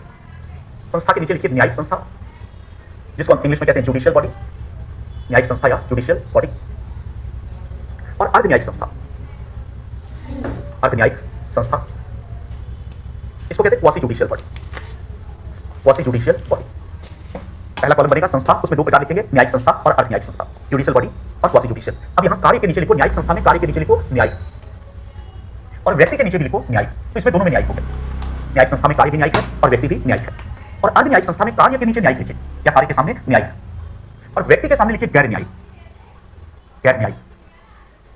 ब्रैकेट में इसी को सामान्यतः हम कह सकते हैं प्रशासनिक। गैर न्यायिक का मतलब सामान्यतः प्रशासनिक। तो तीन चीजें आई, संस्था, कार्य और व्यक्ति। संस्था न्यायिक संस्था और नीचे अर्ध न्यायिक संस्था। न्यायिक संस्था में कार्य भी न्यायिक, व्यक्ति भी न्यायिक, और अर्ध न्यायिक संस्था में कार्य तो न्यायिक है लेकिन व्यक्ति गैर न्यायिक या प्रशासनिक है। अब समझते हैं एग्जांपल के साथ कि क्या है। तो न्यायिक संस्था से मतलब है कि जब कार्य भी न्यायिक प्रकृति का हो, ऐसी संस्था जहां न्यायिक प्रकृति का कार्य किया जा रहा है। न्यायिक प्रकृति का मतलब न्याय देने का कार्य। तो जब किसी संस्था में न्याय देने का कार्य किया जाए और उस कार्य को संपन्न करने वाला व्यक्ति न्यायपालिका का सदस्य है, जज है, तो कार्य भी न्याय देने का है और उस कार्य को संपन्न करने वाला व्यक्ति भी न्यायपालिका का है, एक जज है, न्यायिक व्यक्ति। तो ऐसी संस्थाएं कहलाएंगी न्यायिक संस्था। कहने का आम बोलचाल में कि जितने भी न्यायालय हैं, जितने भी लॉ कोर्ट्स हैं, वो सारे न्यायालय। किसका एग्जांपल है? न्यायिक संस्था। सुप्रीम कोर्ट एक न्यायिक संस्था है, जुडिशियल बॉडी। क्यों? क्योंकि सुप्रीम कोर्ट में न्याय देने का कार्य होता है और जज के द्वारा किया जाता है। हाई कोर्ट एक न्यायिक संस्था है, जुडिशियल बॉडी, क्योंकि हाई कोर्ट में न्याय देने का कार्य होता है जज के द्वारा। डिस्ट्रिक्ट कोर्ट एक न्यायिक संस्था है, तो सारे न्यायालय पहली कैटेगरी में है। इसका मतलब कि सुप्रीम कोर्ट प्रतिषेध रिट हाईकोर्ट के खिलाफ कर सकता है, डिस्ट्रिक्ट कोर्ट के खिलाफ, न्यायिक संस्था के खिलाफ। अब आता है अर्ध न्यायिक संस्था। अर्ध न्यायिक संस्था में कार्य तो न्यायिक है, कार्य न्याय देने का है, लेकिन जो व्यक्ति वह कार्य कर रहा है वो जज नहीं है, वो न्यायपालिका का नहीं है, वो कोई गैर न्यायिक व्यक्ति है। सामान्य शब्दों में कहें तो वह कोई प्रशासक हो सकता है। जैसे एग्जांपल से देखें, कुछ संस्थाओं का तब समझ में आएगा कि क्वासी जुडिशियल या अर्ध न्यायिक संस्था किसे कहेंगे। एक संस्था है भारत में कैट। अब अभी तक हमने पढ़ा सीएटी कैट, कैट माने दिल्ली, पर वो परिभाषा यहां खत्म हो जाएगी। सीएटी कैट और कैट माने central administrative tribunal, central administrative tribunal, केंद्रीय प्रशासनिक अधिकरण, केंद्रीय प्रशासनिक अधिकरण, सेंट्रल एडमिनिस्ट्रेटिव ट्रिब्यूनल या केंद्रीय प्रशासनिक अधिकरण, सेंट्रल एडमिनिस्ट्रेटिव ट्रिब्यूनल या केंद्रीय प्रशासनिक अधिकरण। तो सेंट्रल एडमिनिस्ट्रेटिव ट्रिब्यूनल या केंद्रीय प्रशासनिक अधिकरण एक ऐसी संस्था है जो केंद्र सरकार की जो प्रशासनिक अधिकारी हैं, यदि उनको कोई शिकायत हो नौकरी में ट्रांसफर की, पोस्टिंग की, ऐसा कि मनमाने तरीके से हमारे साथ अन्याय किया जा रहा है, तो ऐसा व्यक्ति यहां कंप्लेन कर सकता है। जैसे कि एग्जांपल लीजिए, तब आप अच्छे से समझ पाएंगे कि हरियाणा कैडर के एक आईएएस अधिकारी हैं अशोक खेमका। तो खेमका साहब इतने ईमानदार हैं कि लगभग 50 बार उनका ट्रांसफर हो चुका है। आप सोचिए कि एक आईएएस अधिकारी का 50 से ज्यादा बार कोई भी सरकार उनको बर्दाश्त कर ही नहीं पाती। कारण यही है कि जब हुड्डा की सरकार होगी, उधर भूपेंद्र हुड्डा कांग्रेस राज्य में और केंद्र में मनमोहन सिंह, और रिमोट कंट्रोल मैडम के हाथ में, सोनिया जी के हाथ में, और उस समय ये जिस महकमे में थे तो उसमें रॉबर्ट वाड्रा की भूमि खरीद के मामले की जांच का आदेश दे बैठे। तो कौन सी सरकार इतनी ईमानदारी को टॉलरेट करेगी कि राष्ट्रीय दामाद, मतलब अभी तक हमने पढ़ा था 2G 3G 4G 5G, but सबके ऊपर जीजा जी। तो जीजा जी के दे दिया, वो भी किसका जीजा जी, उससे योग्य नवयुवक, मुनार नवयुवक का जीजा जी, जिसके पास अभी तक बहू नहीं है, बहुमत भी नहीं है। गांधी जी ने भी बेचारे को निराश कर दिया आखिर में। तो कहने का मतलब कि रॉबर्ट वाड्रा की आप जांच का आदेश दे देंगे जमीन, तो कैसे सरकार को ट्रांसफर कर दिया। बीजेपी सरकार भी वही कर रही, क्योंकि ईमानदार अधिकारी को कोई सरकार को, हर सरकार में अगर वो ड्राई ऑनेस्ट है, इतना ऑनेस्ट है कि एक भी वो गड़बड़ी नहीं करेगा, तो हर सरकार से उसका पंगा होगा। मोदी जी से भी होगा, योगी जी से भी होगा, केजरीवाल जी से भी हो जाएगा, क्योंकि नियम में थोड़ा बहुत तो सभी चाहते हैं कि हमारे अकॉर्डिंग कर ले। अच्छा, आपको ये बता दूं कि ये दोनों बैचमेट रहे हैं, अरविंद केजरीवाल और अशोक खेमका, दोनों आईआईटी खड़गपुर के अपने टाइम के प्रोडक्ट थे, एक ही बैच के। तो पता नहीं वो बैच में इन लोगों को कोई गुरु मिला होगा या पता नहीं कौन, कि क्या इन लोगों के दिमाग में डाल दिया। तो कहने का मतलब कि अशोक खेमका एक आईएएस अधिकारी, उनको बार-बार ट्रांसफर पोस्टिंग हो रही है, जबकि उनके बैच के जो बाकी लोग होंगे वो खूब मस्ती करते होंगे। असली आईएएस तो वही है, ये तो बेचारे आईएएस बन के भी, और हमेशा इनको खराब पोस्टिंग मिलती है। कभी आर्कियोलॉजिकल डिपार्टमेंट में भेज रहा है, बट जहां जाते हैं वहीं पे ये सरकार को नकल बता देते हैं। तो हर मंत्री इस चक्कर में रहता है कि इसको भी दाखिल होती है, तो उसके क्रम में फुटबॉल बन चुके हैं। बट फिर भी आप सोचिए कि एक अधिकारी को निराशा तो होगी, उसका मनोबल टूटेगा कि मैं किसके लिए कर रहा हूं, क्यों कर रहा हूं, मैं भी क्यों समझौता कर रहा हूं, थोड़ा सा ही तो आप बंद करना। उसके बाद सब कुछ मजा है, उसके बाद तो मजा ही मजा है। मंत्री मेरे घर पे आएगा, आप समझो कितना सीनियर आईएएस अधिकारी। और वही बात है कि कोई ऐसी चीज है जो सोने नहीं देगी रात में, अगर वो चीज कर लेंगे तो रात में नींद आना बंद हो जाएगा, क्योंकि ईमानदार आदमी है। तो वही चीज, तो कहने का मतलब कि अब अशोक खेमका साहब क्या करें अगर उनके साथ इस प्रकार का अन्याय हो रहा है। तो सरकार भी नहीं चाहती कि उसके कर्मचारी अदालत का दरवाजा खटखटाएं। ये राइट इस देश में प्रत्येक नागरिक को है कि अदालत जा सकता है, खेमका साहब भी जा सकते, कोई प्रॉब्लम नहीं। बट सरकार भी नहीं चाहती कि अदालत जाए, और वो भी नहीं चाहती कितना छुट्टी लेंगे और कैसे अदालत का काम करेंगे एक नौकरी में रहते हुए, तो पॉसिबल नहीं है। तो इसलिए व्यवहारिक रूप में सरकार ने बना दिया कैट, सेंट्रल एडमिनिस्ट्रेटिव ट्रिब्यूनल, केंद्रीय प्रशासनिक अधिकरण नाम की एक संस्था है। और केंद्रीय प्रशासनिक अधिकरण के जो सदस्य हैं वे रिटायर्ड आईएएस होते हैं, तो जज नहीं है इसके मेंबर। इसके मेंबर्स कौन है? प्रशासनिक अधिकारी। तो जब आईएएस आदि रिटायर्ड हो जाते हैं तो वो कैट के मेंबर बनाए जाते हैं। और यहां पर कैट के पास ऐसे अधिकारी कंप्लेन कर सकते हैं, अशोक खेमका साहब उनके पास कह सकते हैं कि ये जो मेरा बार-बार ट्रांसफर हो रहा है ये गलत है। और कैट एक न्यायालय की भांति सुनवाई करता है, और कैट भी न्याय देने का कार्य करेगा। और कैट जो भी निर्णय देगा, कैट के निर्णय को केवल हाई कोर्ट और सुप्रीम कोर्ट में ही चुनौती दी जा सकती है। तो मूल कैट से संबंधित नियम था, उसमें केवल कैट के निर्णय को सुप्रीम कोर्ट में चुनौती दी जाएगी, लेकिन बाद में सुप्रीम कोर्ट ने कहा कि नहीं, हाई कोर्ट में भी चुनौती दी जाएगी। बट फिर भी कैट का निर्णय डिस्ट्रिक्ट कोर्ट से ऊपर है, तो डिस्ट्रिक्ट कोर्ट से ऊपर की संस्था। बट यहां पर जज नहीं बैठा है, कौन बैठा है? प्रशासनिक अधिकारी। तो कैट को हम कैसी संस्था कहेंगे? अर्ध न्यायिक, एक ऐसी संस्था जो न्याय देने का कार्य तो कर रही है, लेकिन यहां पर न्यायाधीश न्याय नहीं दे रहा। इसी तरह ऐसी संस्थाएं आज बढ़ती जा रही है। एक संस्था है try, telecom regulatory authority of India का नाम आप सुनते हो, ट्राई या telecom regulatory authority of India, telecom regulatory authority of India. तो जो दूरसंचार सचिव है, मतलब दूरसंचार मंत्रालय का जो चीफ सेक्रेटरी है, ऑफकोर्स एक आईएएस अधिकारी होता है, वो ट्राई का हेड होता है। और ट्राई किस लिए बनाया गया? तो व्यापारिक नजरिए से टेलीकॉम से रिलेटेड जो कंपनियां हैं, मान लो कि एयरटेल है और आइडिया है, ऐसे जो भी हैं, जियो है, अगर एयरटेल और आइडिया को आपस में किसी चीज को लेकर विवाद हो गया, और एयरटेल भी एक कंपनी है, आइडिया भी, तो दोनों में से कोई अदालत नहीं जाना चाहता, इसलिए क्योंकि अदालत की बचेबाजी, पर चाहते कि बीच का कोई रास्ता निकल जाए और कुछ समझौता हो जाए। सरकार भी नहीं चाहती है कि अदालत में जाए, क्योंकि अदालत में ऑलरेडी काम का बोझ बहुत ज्यादा है। तो सरकार भी चाहती है कि अदालत से बाहर अगर निपटते जाए मामले तो अच्छा, तो सरकार के भी हित में कि अदालत में ना जाए, क्योंकि पहले मामले लंबित है, और कंपनियां भी चाहती हैं। तो ऐसी स्थिति में क्या बना दिया? ट्राई। इसका मतलब ये अपना मामला ट्राई में ले जा सकता है, कौन? आइडिया या एयरटेल। और ट्राई भी एक न्यायालय की भांति सुनवाई करता है, और ट्राई भी आदेश देता है, इसके निर्णय को भी हाई कोर्ट सुप्रीम कोर्ट आदि नहीं आप चुनौती देंगे। तो कहने का मतलब ट्राई में भी एक आईएएस अधिकारी न्याय देने का कार्य करता है। तो ट्राई कैसी संस्था होगी? अर्ध न्यायिक। इस तरह की बहुत सारी संस्थाएं ऐसे भी, और जैसे जैसे मंडलीकरण बढ़ रहा है तो हर जगह सोचा जा रहा है कि जो भी इस तरह के मामले निपटा दिए जाए अदालत से बाहर, क्योंकि व्यापारिक मामला है। तो इससे क्या होगा कि ईज ऑफ डूइंग बिजनेस, ये सब में हम आगे निकल रहे हैं। भाई कंपनियां भी नहीं चाहेंगी कि अदालतबाजी करे, 10 साल चक्कर लगाए, तो भी चाहेगी कि फटाफट निर्णय हो जाए, थोड़ा दबके हो जाए। तो ये सब नई जो आर्थिक सुधार है उसके तहत अभी बढ़ता जा रहा है। तो ये अर्ध न्यायिक संस्था है। तो अब हमने क्या समझ लिया कि न्यायिक संस्था क्या है और अर्ध न्यायिक संस्था क्या है। न्यायिक संस्था वह है जब न्याय देने का कार्य न्यायपालिका के द्वारा किया जाए, तो district court, high court, supreme court. और अर्ध न्यायिक संस्था जब न्याय देने का कार्य गैर न्यायिक व्यक्ति या प्रशासनिक व्यक्ति के द्वारा किया जाए, तो उसको हम अर्ध न्यायिक संस्था कहते हैं, ट्राई, कैट, वो सब। अब आते हैं विषय पर, जो रिट हमने अभी जाना है कि प्रतिषेध रिट न्यायिक संस्था के खिलाफ होगी और अर्ध न्यायिक संस्था के खिलाफ होगी। और प्रतिषेध रिट के द्वारा मना करता है, ये इसका अर्थ है मना करना। किस चीज को मना करता है? क्षेत्राधिकार का उल्लंघन करने से रोकता है, वायलेशन ऑफ ज्यूरिसडिक्शन। इसका मतलब जब हम न्यायिक संस्था के बारे में पढ़ते हैं तो प्रत्येक न्यायिक संस्था का एक क्षेत्राधिकार होता है, ज्यूरिसडिक्शन होता है।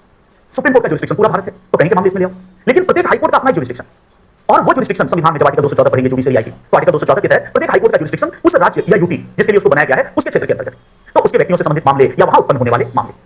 और हाईकोर्ट का अपना जुरिस्डिक्शन है। इसी तरह अगर हम ट्राई की बात करें तो ट्राई का अपना जुरिस्डिक्शन है कि टेलीकॉम के मामले सुनेगा, ट्रांसपोर्ट के मामले यहाँ नहीं लाए जा सकते, कैट सेंट्रल गवर्नमेंट के मामले सुनेगा, स्टेट गवर्नमेंट का मामला नहीं, तो सबका एक जुरिस्डिक्शन, एक लक्ष्मण रेखा, लक्ष्मण रेखा ही जुरिस्डिक्शन है। लेकिन यदि ऐसा हो कि कोई हाई कोर्ट या सुप्रीम कोर्ट अपने जुरिस्डिक्शन का उल्लंघन करे, सुप्रीम कोर्ट के खिलाफ होगा नहीं, हाई कोर्ट न्याय की न्यायिक संस्था यदि अपने क्षेत्राधिकार का उल्लंघन करे तो उसको रोकने के लिए प्रतिषेध रिट का पालन किया जाए, जारी किया जाएगा। इसका मतलब यदि कोई न्यायिक संस्था या अर्ध न्यायिक संस्था क्षेत्राधिकार का उल्लंघन करके कार्यवाही करती है तो क्षेत्राधिकार के उल्लंघन को रोकने के लिए जिस रिट का प्रयोग किया जाता है वो है प्रतिषेध। अब मैं फिर कह रहा हूं कि एग्जांपल आएगा तब हमारे दिमाग में बात घुसेगी, अगर एग्जांपल होगा तो लाइन तुरंत याद हो जाएगी। तो एक एग्जांपल कि प्रतिषेध रिट कब जारी, जैसे दिल्ली है तो दिल्ली में एक हाई कोर्ट है, दिल्ली हाई कोर्ट का जुरिस्डिक्शन दिल्ली के मामले है या दिल्ली से संबंधित कोई लिंक प्रमाणित होगा दूसरे स्टेट में, तब तो प्योरली दूसरा स्टेट नहीं। तो मान लीजिए कि दो लोगों के बीच, दो लोग जो बिल्कुल दिल्ली के हैं और दोनों के बीच झगड़ा हो गया दिल्ली में, तो दिल्ली होंगी, आप जानते हैं कि निहंग कौन कौन यहाँ पे नहीं घूम रहा है, तो दिल्ली आजकल बहुत संवेदनशील हो रहा है। दिल्ली में दो लोगों के बीच झगड़ा हो गया, झगड़ा काफी तूल पकड़ गया, मामला बढ़ गया और एक दूसरे से मारपीट ये सब हो। अब ये जो दो व्यक्तियों के बीच, मान लो ए और बी के बीच दिल्ली में झगड़ा हुआ, तो दोनों व्यक्ति दिल्ली के हैं और झगड़ा भी दिल्ली में, तो पूरी तरह जुरिस्डिक्शन किसका बनता है, दिल्ली हाई कोर्ट। यहाँ चेन्नई हाईकोर्ट का कोई जुरिस्डिक्शन। लेकिन ये जो ए है जुगाड़ टेक्नोलॉजी के तहत इसका अंकल चेन्नई हाईकोर्ट में जज है, और आपको पता है कि अंकल जज का कॉन्सेप्ट जुडिशरी में खूब चलता है। ये मैं नहीं कर रहा हूं, ये सुप्रीम कोर्ट के जज हैं मार्कंडेय काटजू, रिटायर हो गए। तो मार्कंडेय काटजू तो काटजू साहब ने ये कॉन्सेप्ट दिया, उन्होंने कहा वो इलाहाबाद हाईकोर्ट से सुप्रीम कोर्ट गए, तो हाईकोर्ट के जज सुप्रीम कोर्ट में जनरली होते हैं, ज्यादातर वकील भी होता है बट ज्यादातर हाईकोर्ट के जज। तो पहले काटजू साहब कहां पर थे, इलाहाबाद हाईकोर्ट में, बाद में सुप्रीम कोर्ट के जज बने। तो उन्होंने सुप्रीम कोर्ट का जज रहते हुए कहा था कि जुडिशरी में अंकल जज का कॉन्सेप्ट आता है। तो उनसे पूछा कि अंकल जज क्या होता है, तो कहा कि इलाहाबाद हाईकोर्ट में जहां मैं काम करता था तो वहां पर अंकल जज होते थे, मतलब चाचा जी जज क्या सकते हैं, और भतीजे मतलब जानकार रिलेटिव, उसी के लिए अंकल, कहा कि रिलेटिव्स वकील है। और सभी को पता है कि अगर फला वकील के कोर्ट में मुकदमा, फला जज के कोर्ट में मुकदमा, तो फला वकील कर लो, तुम्हारे केस में निर्णय हो जाए, क्योंकि दोनों में चाचा भतीजा का रिश्ता है, तो क्यों भाई चाचा भतीजा, चलो हो जाए, मतलब अंकल जज। तो उन्होंने कहा वहां पे खुलेआम ये चीज है। ऐसा एक उस जज ने कहा जो हाईकोर्ट से आया था, सोचिए जुडिशरी पढ़ेंगे जब कॉलेजियम तो उधर भी प्रॉब्लम है, तो कहा कि वहां अंकल जज का सिस्टम है, केस जितना है तो आपको ढूंढना पड़ेगा कि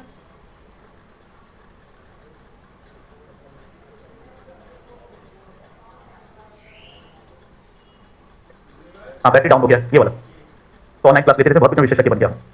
लेकिन मैं तुरंत समझ गया कि बैटरी 2-3 बार मेरे साथ, यहाँ तो एक ही बार हुआ है, मेरे साथ हर 2-3 दिन पे घर पे हो।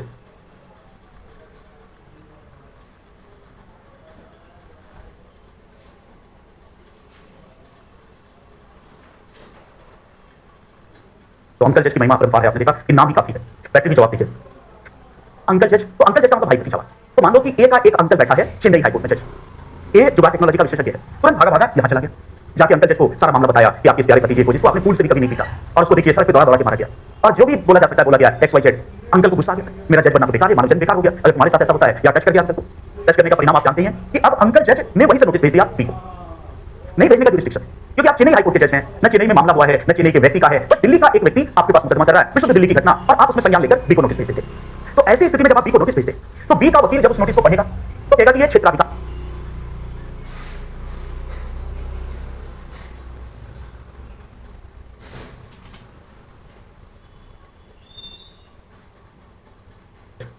ए जुगाड़ टेक्नोलॉजी का विशेषज्ञ है, तुरंत भागा भागा यहाँ चला गया, जाके अंकल जज को सारा मामला बताया कि आपके इस प्यारे भतीजे को, जिसको आपने फूल से भी कभी नहीं पीटा, और उसको देखिए सड़क पे दौड़ा दौड़ा के मारा गया, और जो भी बोला जा सकता है बोला गया, XYZ। अंकल को गुस्सा आ गया, मेरा जज बनना तो बेकार है, मानव जन्म बेकार हो गया, अगर तुम्हारे साथ ऐसा होता है या टच कर दिया अंकल को, टच करने का परिणाम आप जानते हैं कि अब अंकल जज ने वहीं से नोटिस भेज दिया बी को, नहीं भेजने का जुरिस्डिक्शन, क्योंकि आप चेन्नई हाईकोर्ट के जज हैं, न चेन्नई में मामला हुआ है, न चेन्नई के व्यक्ति का है, बट दिल्ली का एक व्यक्ति आपके पास मुकदमा कर रहा है, विशुद्ध दिल्ली की घटना, और आप उसमें संज्ञान लेकर बी को नोटिस भेज देते। तो ऐसी स्थिति में जब आप बी को नोटिस भेजते तो बी का वकील जब उस नोटिस को पढ़ेगा तो कहेगा कि यह क्षेत्राधिकार का उल्लंघन है, एक न्यायिक संस्था ने क्षेत्राधिकार का उल्लंघन करके कार्यवाही की है, इसलिए वो उस नोटिस का जवाब नहीं देगा, वो सीधा कहां जाएगा, सुप्रीम कोर्ट, बड़े भाई के पास, आर्टिकल 32 के तहत एकदम जाएगा, और आर्टिकल 32 के तहत कहेगा कि अमुक हाईकोर्ट, चेन्नई हाईकोर्ट, और पूरे मामले को बताएगा कि चेन्नई हाईकोर्ट के क्षेत्राधिकार से दूर दूर तक संबंधी है, फिर भी चेन्नई हाईकोर्ट ने क्षेत्राधिकार का उल्लंघन करके कार्यवाही की, और इसलिए इस कार्यवाही को मना किया जाए, रोका जाए। अब सुप्रीम कोर्ट डिपेंड करता है, सुप्रीम कोर्ट आपके फैक्ट्स को सही पाता है कि नहीं। यदि सुप्रीम कोर्ट सहमत है कि बात सही है तो सुप्रीम कोर्ट चेन्नई हाईकोर्ट के उस जज के खिलाफ कौन सी रिट जारी करेगा, प्रतिषेध, प्रोहिबिशन, और उसको कहेगा कि कंट्रोल और क्षेत्राधिकार का उल्लंघन करके कार्यवाही मत करो। तो इस तरह देखते हैं ये तीसरी जो रिट है प्रतिषेध, ये न्यायिक और न्यायिक संस्था, इसी तरह मान लो कि ट्राई ट्रांसपोर्ट के मामले सुनने लगे तो वहां पर उसको रोकेगा। क्षेत्राधिकार का उल्लंघन जब एक न्यायिक संस्था और न्यायिक संस्था करती है तो उसको रोकने के लिए जिस रिट का प्रयोग किया जाता है वो है प्रतिषेध। उसके बाद चौथा रिट है उत्प्रेषण, प्रतिषेध और इंटर रिलेटेड आपस में जुड़े हुए हैं, इसलिए दोनों को एक साथ करना पड़ेगा, क्योंकि मैं देख रहा हूं कि कई लोग अपना कॉपी वॉपी संभाले, तो जब तक मैं ना कहूं तब तक उसको बंद ना करें, वरना कॉपी दोबारा खोलनी पड़ेगी। कोई लोग कहेंगे नहीं हमारी उंगली में दर्द हो गया तो उसे कोई ये नहीं। उत्प्रेषण या सर्स्योरिटी, इसका शाब्दिक अर्थ क्या है बताओ? नहीं शाब्दिक अर्थ में पूछ रहा हूं, वो तो सूचित होना, शाब्दिक अर्थ पूछो, लिटिल बात वो सही है, तो लिटिल मीनिंग, तो लिटिल मीनिंग लिखो, सर्स्योरिटी, टू बी इन्फॉर्म्ड, सूचित होना या सूचित किया जाना, इंग्लिश में इसको कहते हैं टू बी इन्फॉर्म्ड, सूचित होना या सूचित किया जाना। इसका मतलब इसमें ये होता है कि आपको ये इन्फॉर्मेशन दिया जाता है कि आपने ऐसा किया है, सुप्रीम कोर्ट दूसरे कोर्ट को कहेगा, तो टू बी इन्फॉर्म्ड या सूचित किया जाना। अब आइए जानते हैं कि सर्स्योरिटी क्या है। टू बी इन्फॉर्म्ड इसका शाब्दिक अर्थ है, क्योंकि एग्जाम में कई बार ऐसा प्रश्न आया कि इधर अभी हाल फिलहाल भी यूपीपीसी इसमें अगर विदिन 3-4 इयर्स देखोगे तो ये सवाल आता है, इधर 4 ऑप्शन इधर मैच करती थी, तो इसलिए जानना है टू बी इन्फॉर्म्ड या सूचित किया जाना ये क्या है, इसको लिखो। उत्प्रेषण रिट भी न्यायिक संस्था, उत्प्रेषण रिट भी न्यायिक संस्था और अर्ध न्यायिक संस्था के विरुद्ध जारी की जाती है। उत्प्रेषण रिट भी न्यायिक संस्था और अर्ध न्यायिक संस्था के विरुद्ध जारी की जाती है। उत्प्रेषण रिट भी न्यायिक संस्था और अर्ध न्यायिक संस्था के विरुद्ध जारी की जाती है। न्यायिक संस्था और अर्ध न्यायिक संस्था के विरुद्ध जारी की जाती है। उत्प्रेषण रिट के द्वारा भी न्यायिक संस्था और अर्ध न्यायिक संस्था उत्प्रेषण रिट के द्वारा भी न्यायिक संस्था और अर्ध न्यायिक संस्था के द्वारा क्षेत्राधिकार के उल्लंघन को क्षेत्राधिकार का उल्लंघन किए जाने को रोकना है। या उत्प्रेषण रिट के द्वारा भी न्यायिक संस्था और न्यायिक संस्था के द्वारा क्षेत्राधिकार का उल्लंघन करने पर रोका जाता है। मतलब इसको कर लेना सिस्टमैटिक बात, क्षेत्राधिकार का उल्लंघन करने पर रोका जाता है। न्यायिक संस्था और अर्ध न्यायिक संस्था, अच्छा, उत्प्रेषण रिट के द्वारा भी न्यायिक संस्था और अर्ध न्यायिक संस्था को क्षेत्राधिकार का उल्लंघन करने से रोका जाता है। न्यायिक संस्था और अर्ध न्यायिक संस्था को क्षेत्राधिकार का उल्लंघन करने से रोका जाता है। तो प्रतिषेध और उत्प्रेषण में तुलना भी आ सकती है क्योंकि दोनों में समानता है। तो हमने देखा दोनों न्यायिक और अर्ध न्यायिक संस्था के खिलाफ है और दोनों का संबंध किससे, वायलेशन ऑफ ज्यूरिसडिक्शन। फिर डिफरेंस क्या है, तो आगे लिखो पैराग्राफ बदलकर। लेकिन प्रतिषेध और उत्प्रेषण में निम्नलिखित अंतर है। डिफरेंस क्या है, लेकिन प्रतिषेध और उत्प्रेषण में निम्नलिखित अंतर है। प्रतिषेध और उत्प्रेषण में निम्नलिखित अंतर है। पहला डिफरेंस लिखिए, प्रतिषेध रिट कार्यवाही के दौरान जारी होती है। प्रतिषेध रिट कार्यवाही के दौरान जारी होती है। प्रतिषेध रिट कार्यवाही के दौरान जारी होती है, जबकि उत्प्रेषण रिट कार्यवाही की समाप्ति और निर्णय सुनाए जाने के बाद जारी होती है। उत्प्रेषण रिट कार्यवाही की समाप्ति और निर्णय सुनाए जाने के बाद जारी होती है। उत्प्रेषण रिट कार्यवाही की समाप्ति और निर्णय सुनाए जाने के बाद जारी होती है। कार्यवाही की समाप्ति और निर्णय, पहला डिफरेंस है। दूसरा लिखो, प्रतिषेध का उद्देश्य जारी कार्यवाही को स्थगित करना है, रोकना है। प्रतिषेध का उद्देश्य जारी कार्यवाही को स्थगित करना है, रोकना है। जारी कार्यवाही को स्थगित करना है, जबकि उत्प्रेषण का उद्देश्य निर्णय को समाप्त करना है। जबकि उत्प्रेषण का उद्देश्य निर्णय को समाप्त करना है।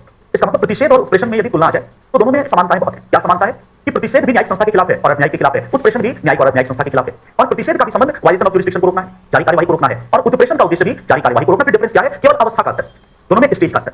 इसका मतलब कि जब तक कार्यवाही चल रही है और निर्णय नहीं सुनाया गया तब तक प्रतिषेध जारी हो, और जब कार्यवाही खत्म हो गई, पूरी हो गई, क्लास अभी खत्म नहीं हुई, पर जब कार्यवाही खत्म हो गई, पूरी हो गई और निर्णय सुना दिया गया तो उसके बाद उत्प्रेषण जारी होगा। और इसी से दूसरा अंतर निकलेगा कि प्रतिषेध का उद्देश्य जारी कार्यवाही को रोकना है, अभी निर्णय नहीं सुनाया उसको रोकना है। उत्प्रेषण का उद्देश्य उसके दिए गए निर्णय को खंडित करना है, खत्म करना है। जैसे वही एग्जांपल जो भी पीछे हमने लिया था कि ए और बी, तो ए और बी के बीच लड़ाई हुई और ए का अंकल जज यहां बैठा है, ये इसके पास चला गया है, इसने बी को नोटिस कर दिया। तो बी के लिए उचित ये होता कि बी वहीं पे प्रतिषेध ले लेता। लेकिन मान लो कि बी किसी बड़े वकील के पास नहीं गया, जॉली एलएलबी के पास चला गया, तो जॉली एलएलबी को उतना कानून नहीं आता था। अदालत में से किसी भी कोर्ट में चले जाओ तो अरे पड़े हैं जज, तो जो एफिडेविट बनवा रहे हैं ये वो, मतलब जज की, सॉरी जज नहीं, वकील, इस एंगल से वकील कहना मुश्किल है, बट वकालत की डिग्री तो इसमें डिग्री तो बहुत मिलती है, पॉलिटिकल साइंस की डिग्री मिल रही, तो डिग्री बहुत मिलती है, तो उनको कानून का उतना जानकारी है नहीं, वो मुकदमा लड़ने लगा। जबकि वहीं पर उसको रोक लेना चाहिए था, बट ये मुकदमा लड़ने लगा। अब मुकदमे का परिणाम पहले से ही पता है कि अंकल जज उसको फिनिश करेगा, तो अंकल जज ने फटाफट प्रायोरिटी पे सुनवाई की और निर्णय देके इसको 5 साल की सजा कर दी। अब जब बी को 5 साल की सजा हो गई तब बी का दिमाग खराब, ये तो मामला बिगड़ गया। तो अब बी जॉली एलएलबी के बजाय किसी बड़े वकील के पास गया, प्रिंसिपल के पास गया, बड़े वकील के पास गया, तो बड़े वकील ने पहले कहा कि दिखाओ तुम्हारे पास कितना पैसा है। तो पैसे वाला आदमी था, पूरा एक सूटकेस दिखाया, कितना पैसा है, घोटाला करके लाया। अच्छा ठीक है, पैसा है, बस मुझे इसी से मतलब है, ये आ जाए तो मैं पिता को भी नहीं बचा। तो प्रिंसिपल ये कहा कि तुम ये लाए हो, ये तुम्हें वो माता जो पिता तुम्हें, मैं इसी को प्रतिदिन बोलता हूं, तो मैं वो सर्वमम देवदेव, ये आ गया है तो मेरे आतंकवादी कोई नहीं है, तुम आ गए, तुम्हारा स्वागत है, थोड़ा सा दे दो कि चरण भी ले लूं, अब तुम प्रतिदिन आया तो कहने का मतलब जो भी वो एक मजाक की बात है। यहाँ पे बड़े वकील के पास गया, तो बड़े वकील साहब ने कहा कि भाई आपको तो प्रतिषेध ले लेना, क्योंकि इसमें चलना ही नहीं था, पर चलो आप नहीं ले पाए तो अभी देर हुई है, देर नहीं हुआ, निर्णय सुना दिया गया, कोई बात नहीं है, अब हम उत्प्रेषण देंगे। और तब उत्प्रेषण के द्वारा कार्यवाही समाप्त हो गई, निर्णय खत्म हो गया, फिर सुप्रीम कोर्ट में जाएगा कि अमुक जज ने क्षेत्राधिकार का उल्लंघन करके निर्णय दिया और जज साहब इसके निर्णय को रद्द करो। और तब यदि सुप्रीम कोर्ट सही पाता है आपके तथ्य को, तो सुप्रीम कोर्ट उसके निर्णय को रद्द करेगा और उसके लिए जो रिट जारी होगी वो है उत्प्रेषण। तो प्रतिषेध और उत्प्रेषण में एकदम ये चीज याद रखना, एक लाइन से सब क्लियर होगा कि स्टेज अवस्था का अंतर, पहली अवस्था प्रतिषेध है और बाद की अवस्था उत्प्रेषण है। तो 4 रिट हमने पढ़ा, 5वीं रिट अगर पढ़ेंगे तो बगावत हो सकती है, बगावत का खतरा मैं देख पा रहा हूं, तो इसलिए मैं रिस्क नहीं लूंगा, कल मिलते हैं, डिस्कस करेंगे कौन से 4 रिट, बंदी, प्रत्यक्षीकरण, परमादेश, प्रतिषेध और उत्प्रेषण। तो मैं समझता हूं चारों रिट बिल्कुल क्लियर होगा, क्लियर है चारों रिट, माइंड में क्लियर है या माइंड से क्लियर है? माइंड में क्लियर है, तो ठीक है, क्योंकि ऐसा भी होता है क्लियर है, बिल्कुल क्लियर है सर, जरा बताना ये रिट, नहीं सर माइंड से क्लियर है, तो मैं समझता ऐसा नहीं है, माइंड में क्लियर है। और 5वां रिट है अधिकार परीक्षा या को वारंटो, अधिकार परीक्षा या को वारंटो। को वारंटो का शाब्दिक अर्थ क्या है? आपका अधिकार क्या है? बहुत अच्छा, व्हाट इज योर अथॉरिटी, तो लिखो इसका शाब्दिक अर्थ है आपका प्राधिकार क्या है, व्हाट इज योर अथॉरिटी, आपका प्राधिकार क्या है, इंग्लिश में कहते हैं व्हाट इज योर अथॉरिटी। तो इसमें एक तरह से किसी से ये पूछा जाता है, अभी देखेंगे किससे पूछा जाएगा कि what is your authority. Supreme court इसमें किसी से पूछेगा व्हाट इज योर अथॉरिटी, आपका प्राधिकार क्या है, तो ये सही है कि इसका शाब्दिक अर्थ है आपका प्राधिकार क्या है, व्हाट इज योर अथॉरिटी। और ये 5वां रिट है को वारंटो। तो सबसे पहले इसकी परिभाषा लिखते हैं कि को वारंटो क्या है। तो अधिकार परीक्षा रिट के द्वारा, अधिकार परीक्षा रिट के द्वारा न्यायालय, अधिकार परीक्षा रिट के द्वारा न्यायालय लोक पद पर, अधिकार परीक्षा रिट के द्वारा न्यायालय लोक पद पर किसी व्यक्ति, अधिकार परीक्षा रिट के द्वारा न्यायालय लोक पद पर किसी व्यक्ति के दावे की वैधता की जांच करता है। अधिकार परीक्षा रिट के द्वारा न्यायालय लोक पद पर लोक पद पर किसी व्यक्ति के दावे की वैधता की जांच करता है। लोक पद पर किसी व्यक्ति के दावे की वैधता की जांच करता है। लोक पद पर किसी व्यक्ति के दावे की वैधता की जांच करता है और यदि उसका दावा लोक पद पर किसी व्यक्ति के दावे की वैधता की जांच करता है और यदि उसका दावा कानून सम्मत नहीं है, लॉफुल या कानून सम्मत, विधि सम्मत, और यदि उसका दावा कानून सम्मत नहीं है, विधि सम्मत नहीं है, लॉफुल नहीं है, तो उसे उस पद से हटा देता है। यदि उसका दावा विधि सम्मत नहीं है तो उसे उसके पद से हटा देता है। आइए समझते हैं अधिकार परीक्षा क्या है, या ये सवाल कहां पर आता है कि व्हाट इज योर अथॉरिटी। सबसे पहली बात कि अधिकार परीक्षा का संबंध लोक पद से है, प्राइवेट पदों पर यह लागू नहीं होता। लोक पद का मतलब आर्टिकल 12 का राज्य, तो आर्टिकल 12 के राज्य या सरकारी पद से संबंधित है, प्राइवेट कंपनी में, जियो कंपनी में मैनेजर के पद पे लागू नहीं है। लोक पद पर किसी व्यक्ति के दावे की वैधता की जांच करता है और यदि उसका दावा कानून सम्मत नहीं है तो उसे उस पद से हटा देता है। इसका मतलब लोक पद, अब याद करो आर्टिकल 16 के तहत हमारा फंडामेंटल राइट है कि राज्य के अधीन नियोजन वही है लोक पद। तो लोक पद हम समानता के साथ प्राप्त कर पाए, अवसर की समानता के साथ प्राप्त करें, उसमें धर्म, जाति, लिंग आदि के आधार पर भेदभाव ना हो, ये हमारा फंडामेंटल राइट है। इसका मतलब उसमें अंतर नहीं है कि लोक पद मनमाने तरीके से रेवड़ियों की तरफ बांट न दिया जाए, बल्कि लोक पद सबको अवसर की समानता के तहत, कंपटीशन जो भी अवसर की समानता के तहत प्राप्त करने का अवसर दिया जाए।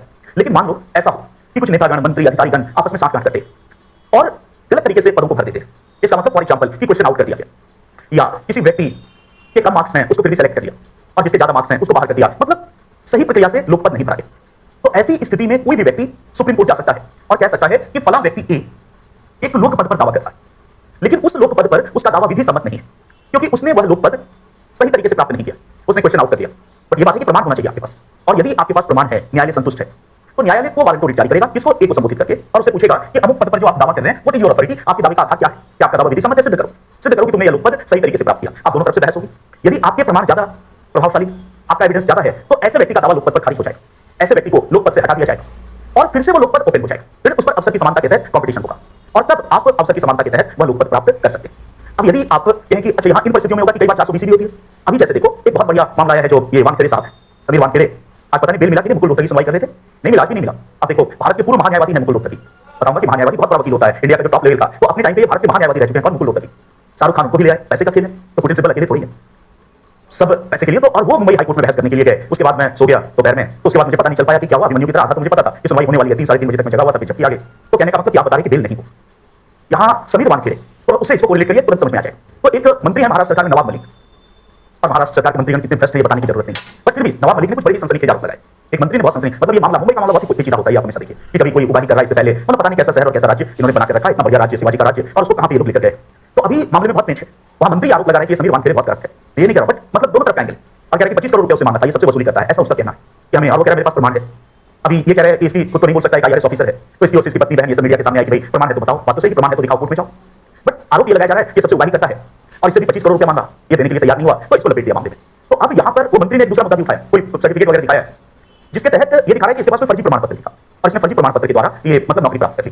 फॉर एग्जांपल मैं कह रहा हूं कि ज्यादातर तो यही लग रहा है कि पॉलिटिशियन की बात पर भरोसा करना बहुत कठिन है, क्योंकि इस देश में बाकी सबकी बात पर भरोसा किया जा सकता है, लेकिन राजनीति की बात पर भरोसा करने में थोड़ा सा 2 मिनट सोचना पड़ता है। इसलिए वानखेड़े साहब का पक्ष थोड़ा सा मजबूत लगता है। पॉलिटिशियन अन्ना हजारे बोलते तो आदमी 2 मिनट सोचता है, राजनीति की ऐसे बोलते रहता है, वो पर बोला है। बट फिर भी अगर मैं कह रहा हूं कि अगर वो जो पॉलिटिशियन है उसकी ओर से कोई एक वास्तव में ऐसा प्रमाण पत्र जो वो बोल रहा है कि इसने फर्जी प्रमाण पत्र के तहत नौकरी पाली, तो अगर वास्तव में वह फर्जी प्रमाण पत्र है, किसी भी लेवल का ग्रेजुएशन जो भी जिस नौकरी के लिए जरूरी था, क्योंकि जो ग्रेजुएट नहीं है वो व्यक्ति यूपीएससी का एग्जाम नहीं दे सकता, आपको पता है। तो फॉर एग्जांपल अगर ग्रेजुएट हुए बिना और फर्जी ग्रेजुएशन का सर्टिफिकेट लगाकर किसी ने नौकरी ले लिया है, तो कहने का मतलब ये है कि उसने लोक पद सही तरीके से प्राप्त नहीं किया। यहाँ पर ऐसी स्थिति में अगर मैं कह रहा हूं अगर मंत्री के पास है इतना, तो मंत्री खुद करे नहीं है तो हमको दे दे, हम कर देते, किसी को भी देते।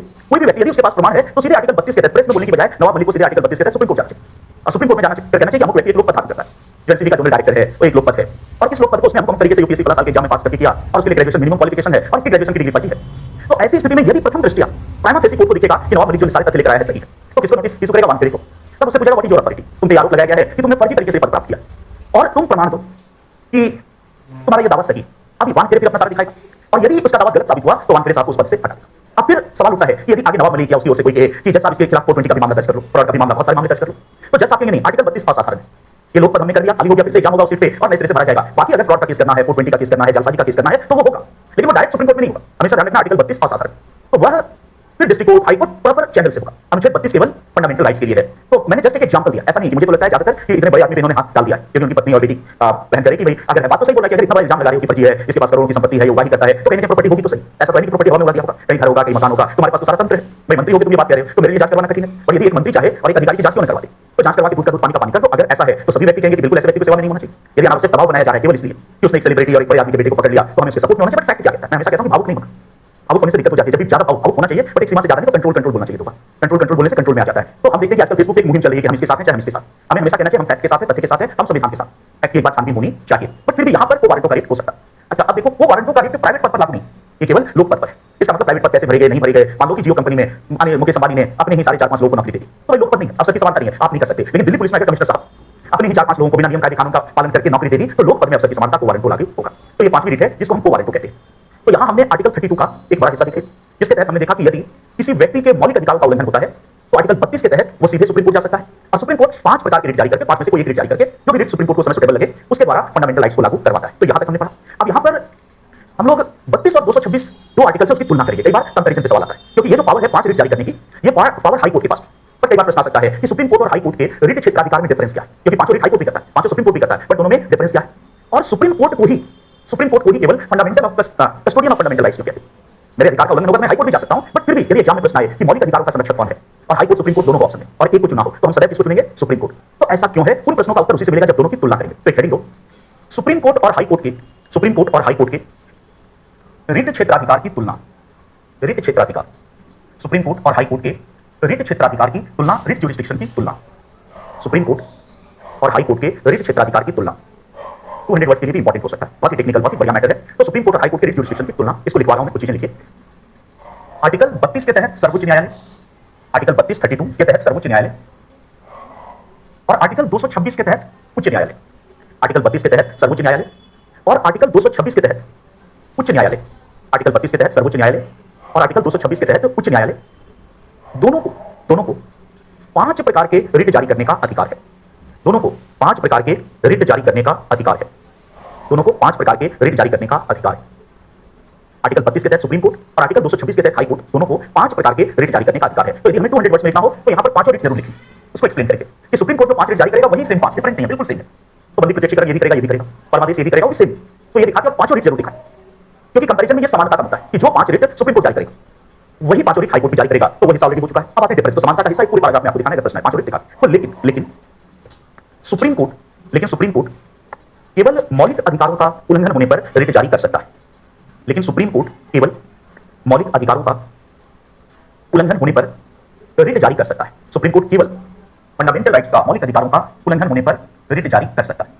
केवल फंडामेंटल राइट का उल्लंघन होने पर रिट जारी कर सकता है, जबकि हाई कोर्ट मौलिक अधिकार और अन्य अधिकार, तो चाहे कानूनी हो, संवैधानिक हो, सभी, जबकि हाई कोर्ट मौलिक अधिकार और अन्य अधिकार, जबकि हाई कोर्ट मौलिक अधिकार और अन्य अधिकार सभी का उल्लंघन होने पर, मौलिक अधिकार और अन्य अधिकार सभी का उल्लंघन होने पर रिट जारी कर सकता है। सभी का उल्लंघन होने पर रिट जारी कर सकता है। मौलिक अधिकार और अन्य अधिकार सभी का उल्लंघन होने पर रिट जारी कर सकता है। इस प्रकार हाई कोर्ट का रिट क्षेत्राधिकार, रिट ज्यूरिसडिक्शन, इस प्रकार हाई कोर्ट का रिट क्षेत्राधिकार सुप्रीम कोर्ट के रिट क्षेत्राधिकार से व्यापक है, एक्सटेंसिव है। इस प्रकार हाई कोर्ट का रिट क्षेत्राधिकार सुप्रीम कोर्ट के रिट क्षेत्राधिकार से व्यापक है। हाई कोर्ट का रिट क्षेत्राधिकार सुप्रीम कोर्ट के रिट क्षेत्राधिकार से व्यापक है। आने वाले समय के लिए प्रश्न यहां से बन सकता है, एकदम डायरेक्ट। कई बार यूपीएससी के मेंस में जैसे हमने देखा कि क्या अनुसूचित जाति का आरक्षण लागू करवा सकता है, तो उस तरह से, क्योंकि वहां टेक्निकल इशू है, आपसे टेक्निकल नॉलेज की अपेक्षा है, तो यदि आए कि सुप्रीम कोर्ट की तुलना में हाई कोर्ट का रिट क्षेत्राधिकार व्यापक है, कैसे? तो ऐसे प्रश्न के उत्तर में बताएंगे कि 32 के तहत सुप्रीम कोर्ट 5 रिट जारी करता है, 226 के तहत हाई कोर्ट 5 रिट जारी करता है, 5 रिट को एक्सप्लेन करें। और फिर ये वाली चीज दिखाएंगे कि जब 32 के तहत सुप्रीम कोर्ट रिट जारी करेगा तो वह केवल और केवल ओनली फंडामेंटल राइट्स का उल्लंघन होने पर रिट जारी करेगा।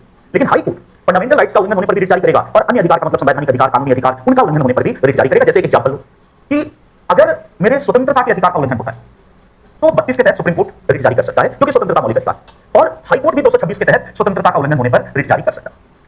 लेकिन अगर मेरे संपत्ति के अधिकार का उल्लंघन हुआ, अब ध्यान रखिए कि संपत्ति का अधिकार ठीक है, फंडामेंटल राइट नहीं है, लेकिन संवैधानिक अधिकार तो है, तो संपत्ति के अधिकार का उल्लंघन होने पर सुप्रीम कोर्ट रिट जारी नहीं करे, क्योंकि फंडामेंटल राइट नहीं।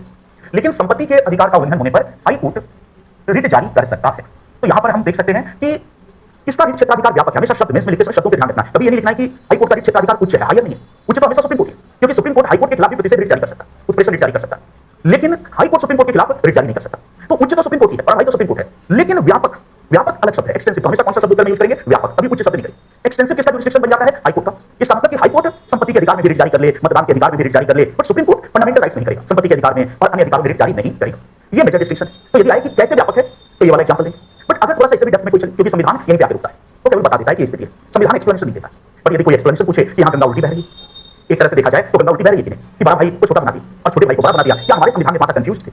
नहीं, ये कभी नहीं लिख सकते कि हमारे संविधान निर्माता कंफ्यूज थे, बल्कि हमारे संविधान निर्माता तो सर्वोत्तम थे।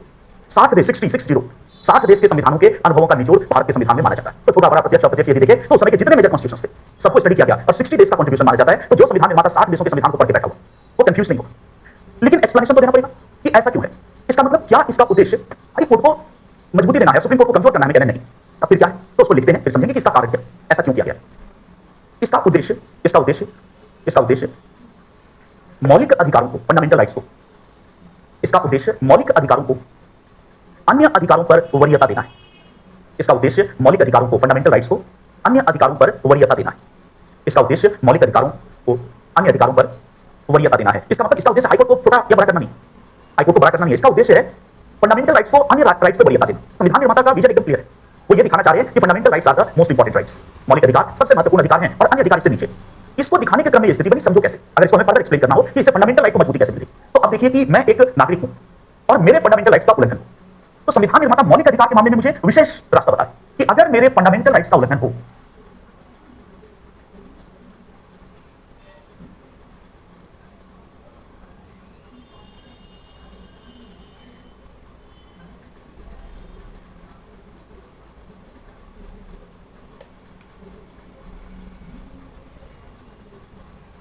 राइट्स का उल्लंघन हो, तो संविधान निर्माता ने मुझे चॉइस दिया कि भाई अगर इच्छा हो तो डायरेक्ट सुप्रीम कोर्ट चले जाओ, तुम्हारी मर्जी। अगर फंडामेंटल राइट का उल्लंघन हो तो मुझे राइट है कि डायरेक्ट सुप्रीम कोर्ट चले जाओ, ये छूट दिया। अगर मुझे तुरंत न्याय चाहिए, कोई बीच में चैनल नहीं चाहिए और मेरे पास इतना साधन है कि मैं सुप्रीम कोर्ट जा सकता हूं तो मेरी चॉइस है। लेकिन मान लो कि मैं गांव में रहता हूं और वहां से दिल्ली आना मेरे लिए कठिन है और उतने साधन मेरे पास नहीं, तो ऐसी स्थिति में संविधान निर्माता ने मुझे दूसरा चॉइस दिया कि अगर किसी कारण से तुम डायरेक्ट सुप्रीम कोर्ट आने में सक्षम नहीं हो तो तुम्हारी ये रास्ता है कि तुम अपने हाईकोर्ट में भी न्याय प्राप्त करो, वहां से भी तुमको न्याय मिलेगा। तो फंडामेंटल राइट बहुत इंपॉर्टेंट ट्रीट किया, इसलिए फंडामेंटल राइट उन्होंने मुझे चॉइस दी कि अगर डायरेक्ट आना चाहो तो डायरेक्ट आ जाओ और अगर डायरेक्ट नहीं आना चाहो तो अपने हाईकोर्ट से भी न्याय प्राप्त कर लो। लेकिन अन्य अधिकारों को उन्होंने उस दर्जे का नहीं पढ़ा और उन्होंने कहा कि अन्य अधिकारों में तुम डायरेक्ट सुप्रीम कोर्ट नहीं आ सकते, अन्य अधिकारों में तुम डायरेक्ट अधिकतम कहां पे आ सकते हो, हाईकोर्ट। तो इसका कतई ये उद्देश्य नहीं है कि हाईकोर्ट को पावरफुल बनाना, इसका उद्देश्य है कि फंडामेंटल राइट्स को वरीयता देना कि इसका उल्लंघन होने पर चॉइस बनती है, दोनों चॉइस है क्योंकि इंपॉर्टेंट राइट है। तो चाहूं तो मैं सुप्रीम कोर्ट जाकर न्याय प्राप्त करूं, चाहूं तो मैं हाईकोर्ट जाकर न्याय प्राप्त करूं, लेकिन ये अधिकार कम इंपॉर्टेंट है, संपत्ति का अधिकार, और इसलिए संपत्ति के अधिकार का उल्लंघन होने पर मैं सीधे सुप्रीम कोर्ट नहीं जा सकता क्योंकि वो फंडामेंटल राइट, मैं अधिकतम हाईकोर्ट से ही डायरेक्ट न्याय प्राप्त कर सकता हूं। तो ये चीज आपको दिखानी एग्जाम्पल के साथ और तब दिखाना कि यहाँ कोई उल्टी गंदा नहीं, हाँ परिस्थिति ऐसी बन गई है, उसका कारण हाईकोर्ट को मजबूत बनाना नहीं, उसका कारण मौलिक अधिकारों को अन्य अधिकारों पर वरीयता देना है। पूरा एक्सप्लेनेशन क्लियर है। तो हमने देखा स्थिति क्या है और स्थिति क्यों है, तो एक पंक्ति में उसका उत्तर है कि फंडामेंटल राइट्स को इंपॉर्टेंस देना। वो इस चार्ट से आप समझ सकते हैं कि कैसे फंडामेंटल को इंपॉर्टेंस। तो ये पहला मेजर डिफरेंस है किसमें, आर्टिकल 32 और 226 में, कि 32 के तहत भी 5 रिट है, 226 के तहत भी 5 रिट है। 32 वाला रिट केवल फंडामेंटल राइट में एप्लीकेबल है और 226 का रिट फंडामेंटल और अन्य अधिकारों में दोनों में एप्लीकेबल है। ये पहला अंतर। एक और अंतर है किसमें, सुप्रीम कोर्ट और हाईकोर्ट में। तो दूसरा अंतर देखो, दूसरा अंतर, यदि तथ्य सही है, यदि तथ्य सही है और सुप्रीम कोर्ट इसे स्वीकार कर लेता है, यदि तथ्य सही है और सुप्रीम कोर्ट इसे स्वीकार कर लेता है, यदि तथ्य सही है और सुप्रीम कोर्ट इसे स्वीकार कर लेता है, सुप्रीम कोर्ट इसे स्वीकार कर लेता है तो सुप्रीम कोर्ट रिट जारी करने के लिए बाध्य है। यदि तथ्य सही है और सुप्रीम कोर्ट इसे स्वीकार कर लेता है तो सुप्रीम कोर्ट रिट जारी करने के लिए बाध्य है, सुप्रीम कोर्ट रिट जारी करने के लिए बाध्य है। वह अन्य कानूनी उपचार नहीं सुझा सकता, या ऐसा लिखो, वह वैकल्पिक अल्टरनेटिव, वह वैकल्पिक कानूनी उपचार नहीं सुझा सकता, अल्टरनेटिव लीगल रेमेडी नहीं दे सकता। रिट ही देगा। अभी क्लियर करूंगा, पहले लिखो, वह वैकल्पिक कानूनी उपचार नहीं सुझा सकता, वह वैकल्पिक कानूनी उपचार नहीं सुझा सकता, रिट जारी करने के लिए बाध्य है, उसको रिट ही देना पड़ेगा। फिर आगे लिखो, लेकिन तथ्य सही होने पर भी हाईकोर्ट,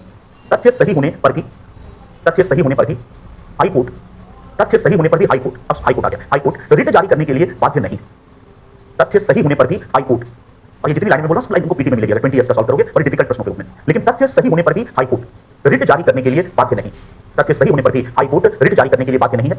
और हाईकोर्ट वैकल्पिक कानूनी उपचार, अल्टरनेटिव लीगल रेमेडी, और हाईकोर्ट वैकल्पिक कानूनी उपचार सुझा सकता है, और हाईकोर्ट वैकल्पिक कानूनी उपचार सुझा सकता है, हाईकोर्ट वैकल्पिक कानूनी उपचार सुझा सकता है। अब देखो, ये बहुत ही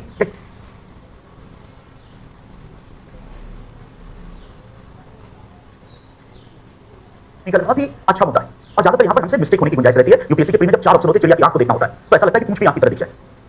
दूसरा डिफरेंस क्या है सुप्रीम कोर्ट और हाईकोर्ट में, कि यदि मैं एक एग्रीड सिटीजन और एक पीड़ित व्यक्ति हूं और मेरे फंडामेंटल राइट्स का उल्लंघन हुआ और मैं सीधे सुप्रीम कोर्ट पहुंचा, जब मैं सुप्रीम कोर्ट पहुंचा और मैंने परमादेश रिट की मांग की, मैंने सारा फैक्ट उसके सामने रख दिया।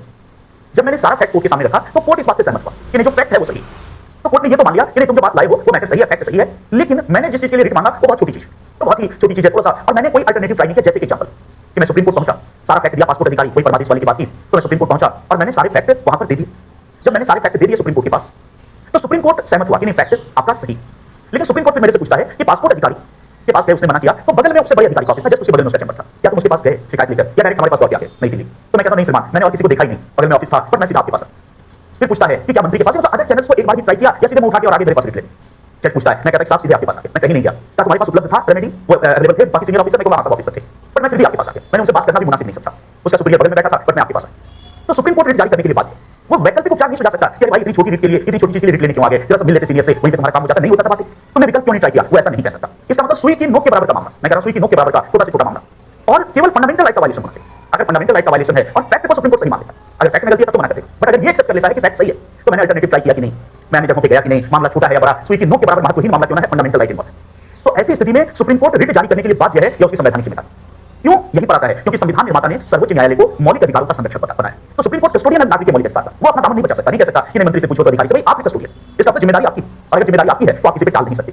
तो सर्वोच्च न्यायालय कस्टोडियन है, इसलिए रिट देने से इनकार नहीं कर सकता। देखो कि सुप्रीम कोर्ट ने इस पर कई मतलब छोटे बड़े निर्णयों में यहां तक बात कही है। सुप्रीम कोर्ट ने खुद कहा कि मान लो मैं या मेरी ओर से कोई जाता है कोर्ट, मेरा वकील, और प्रतिषेध रिट की मांग करता है,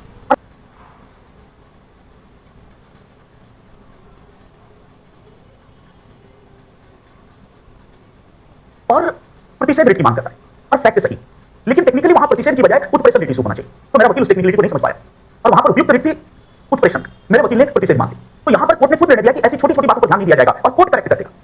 कोर्ट इनकार नहीं करेगा रिट जारी करने से, क्योंकि संरक्षक है।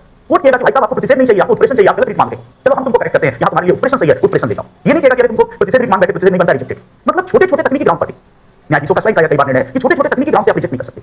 अगर तकनीकी ग्राउंड कुछ ऐसा है तो कोशिश करेगा जज उसको सुधार दे, और कहेगा प्रतिषेध की बजाय उत्प्रेषण मांग, अधिकार मतलब जो सुटेबल, यहां तक वो मौलिक अधिकार का संरक्षण।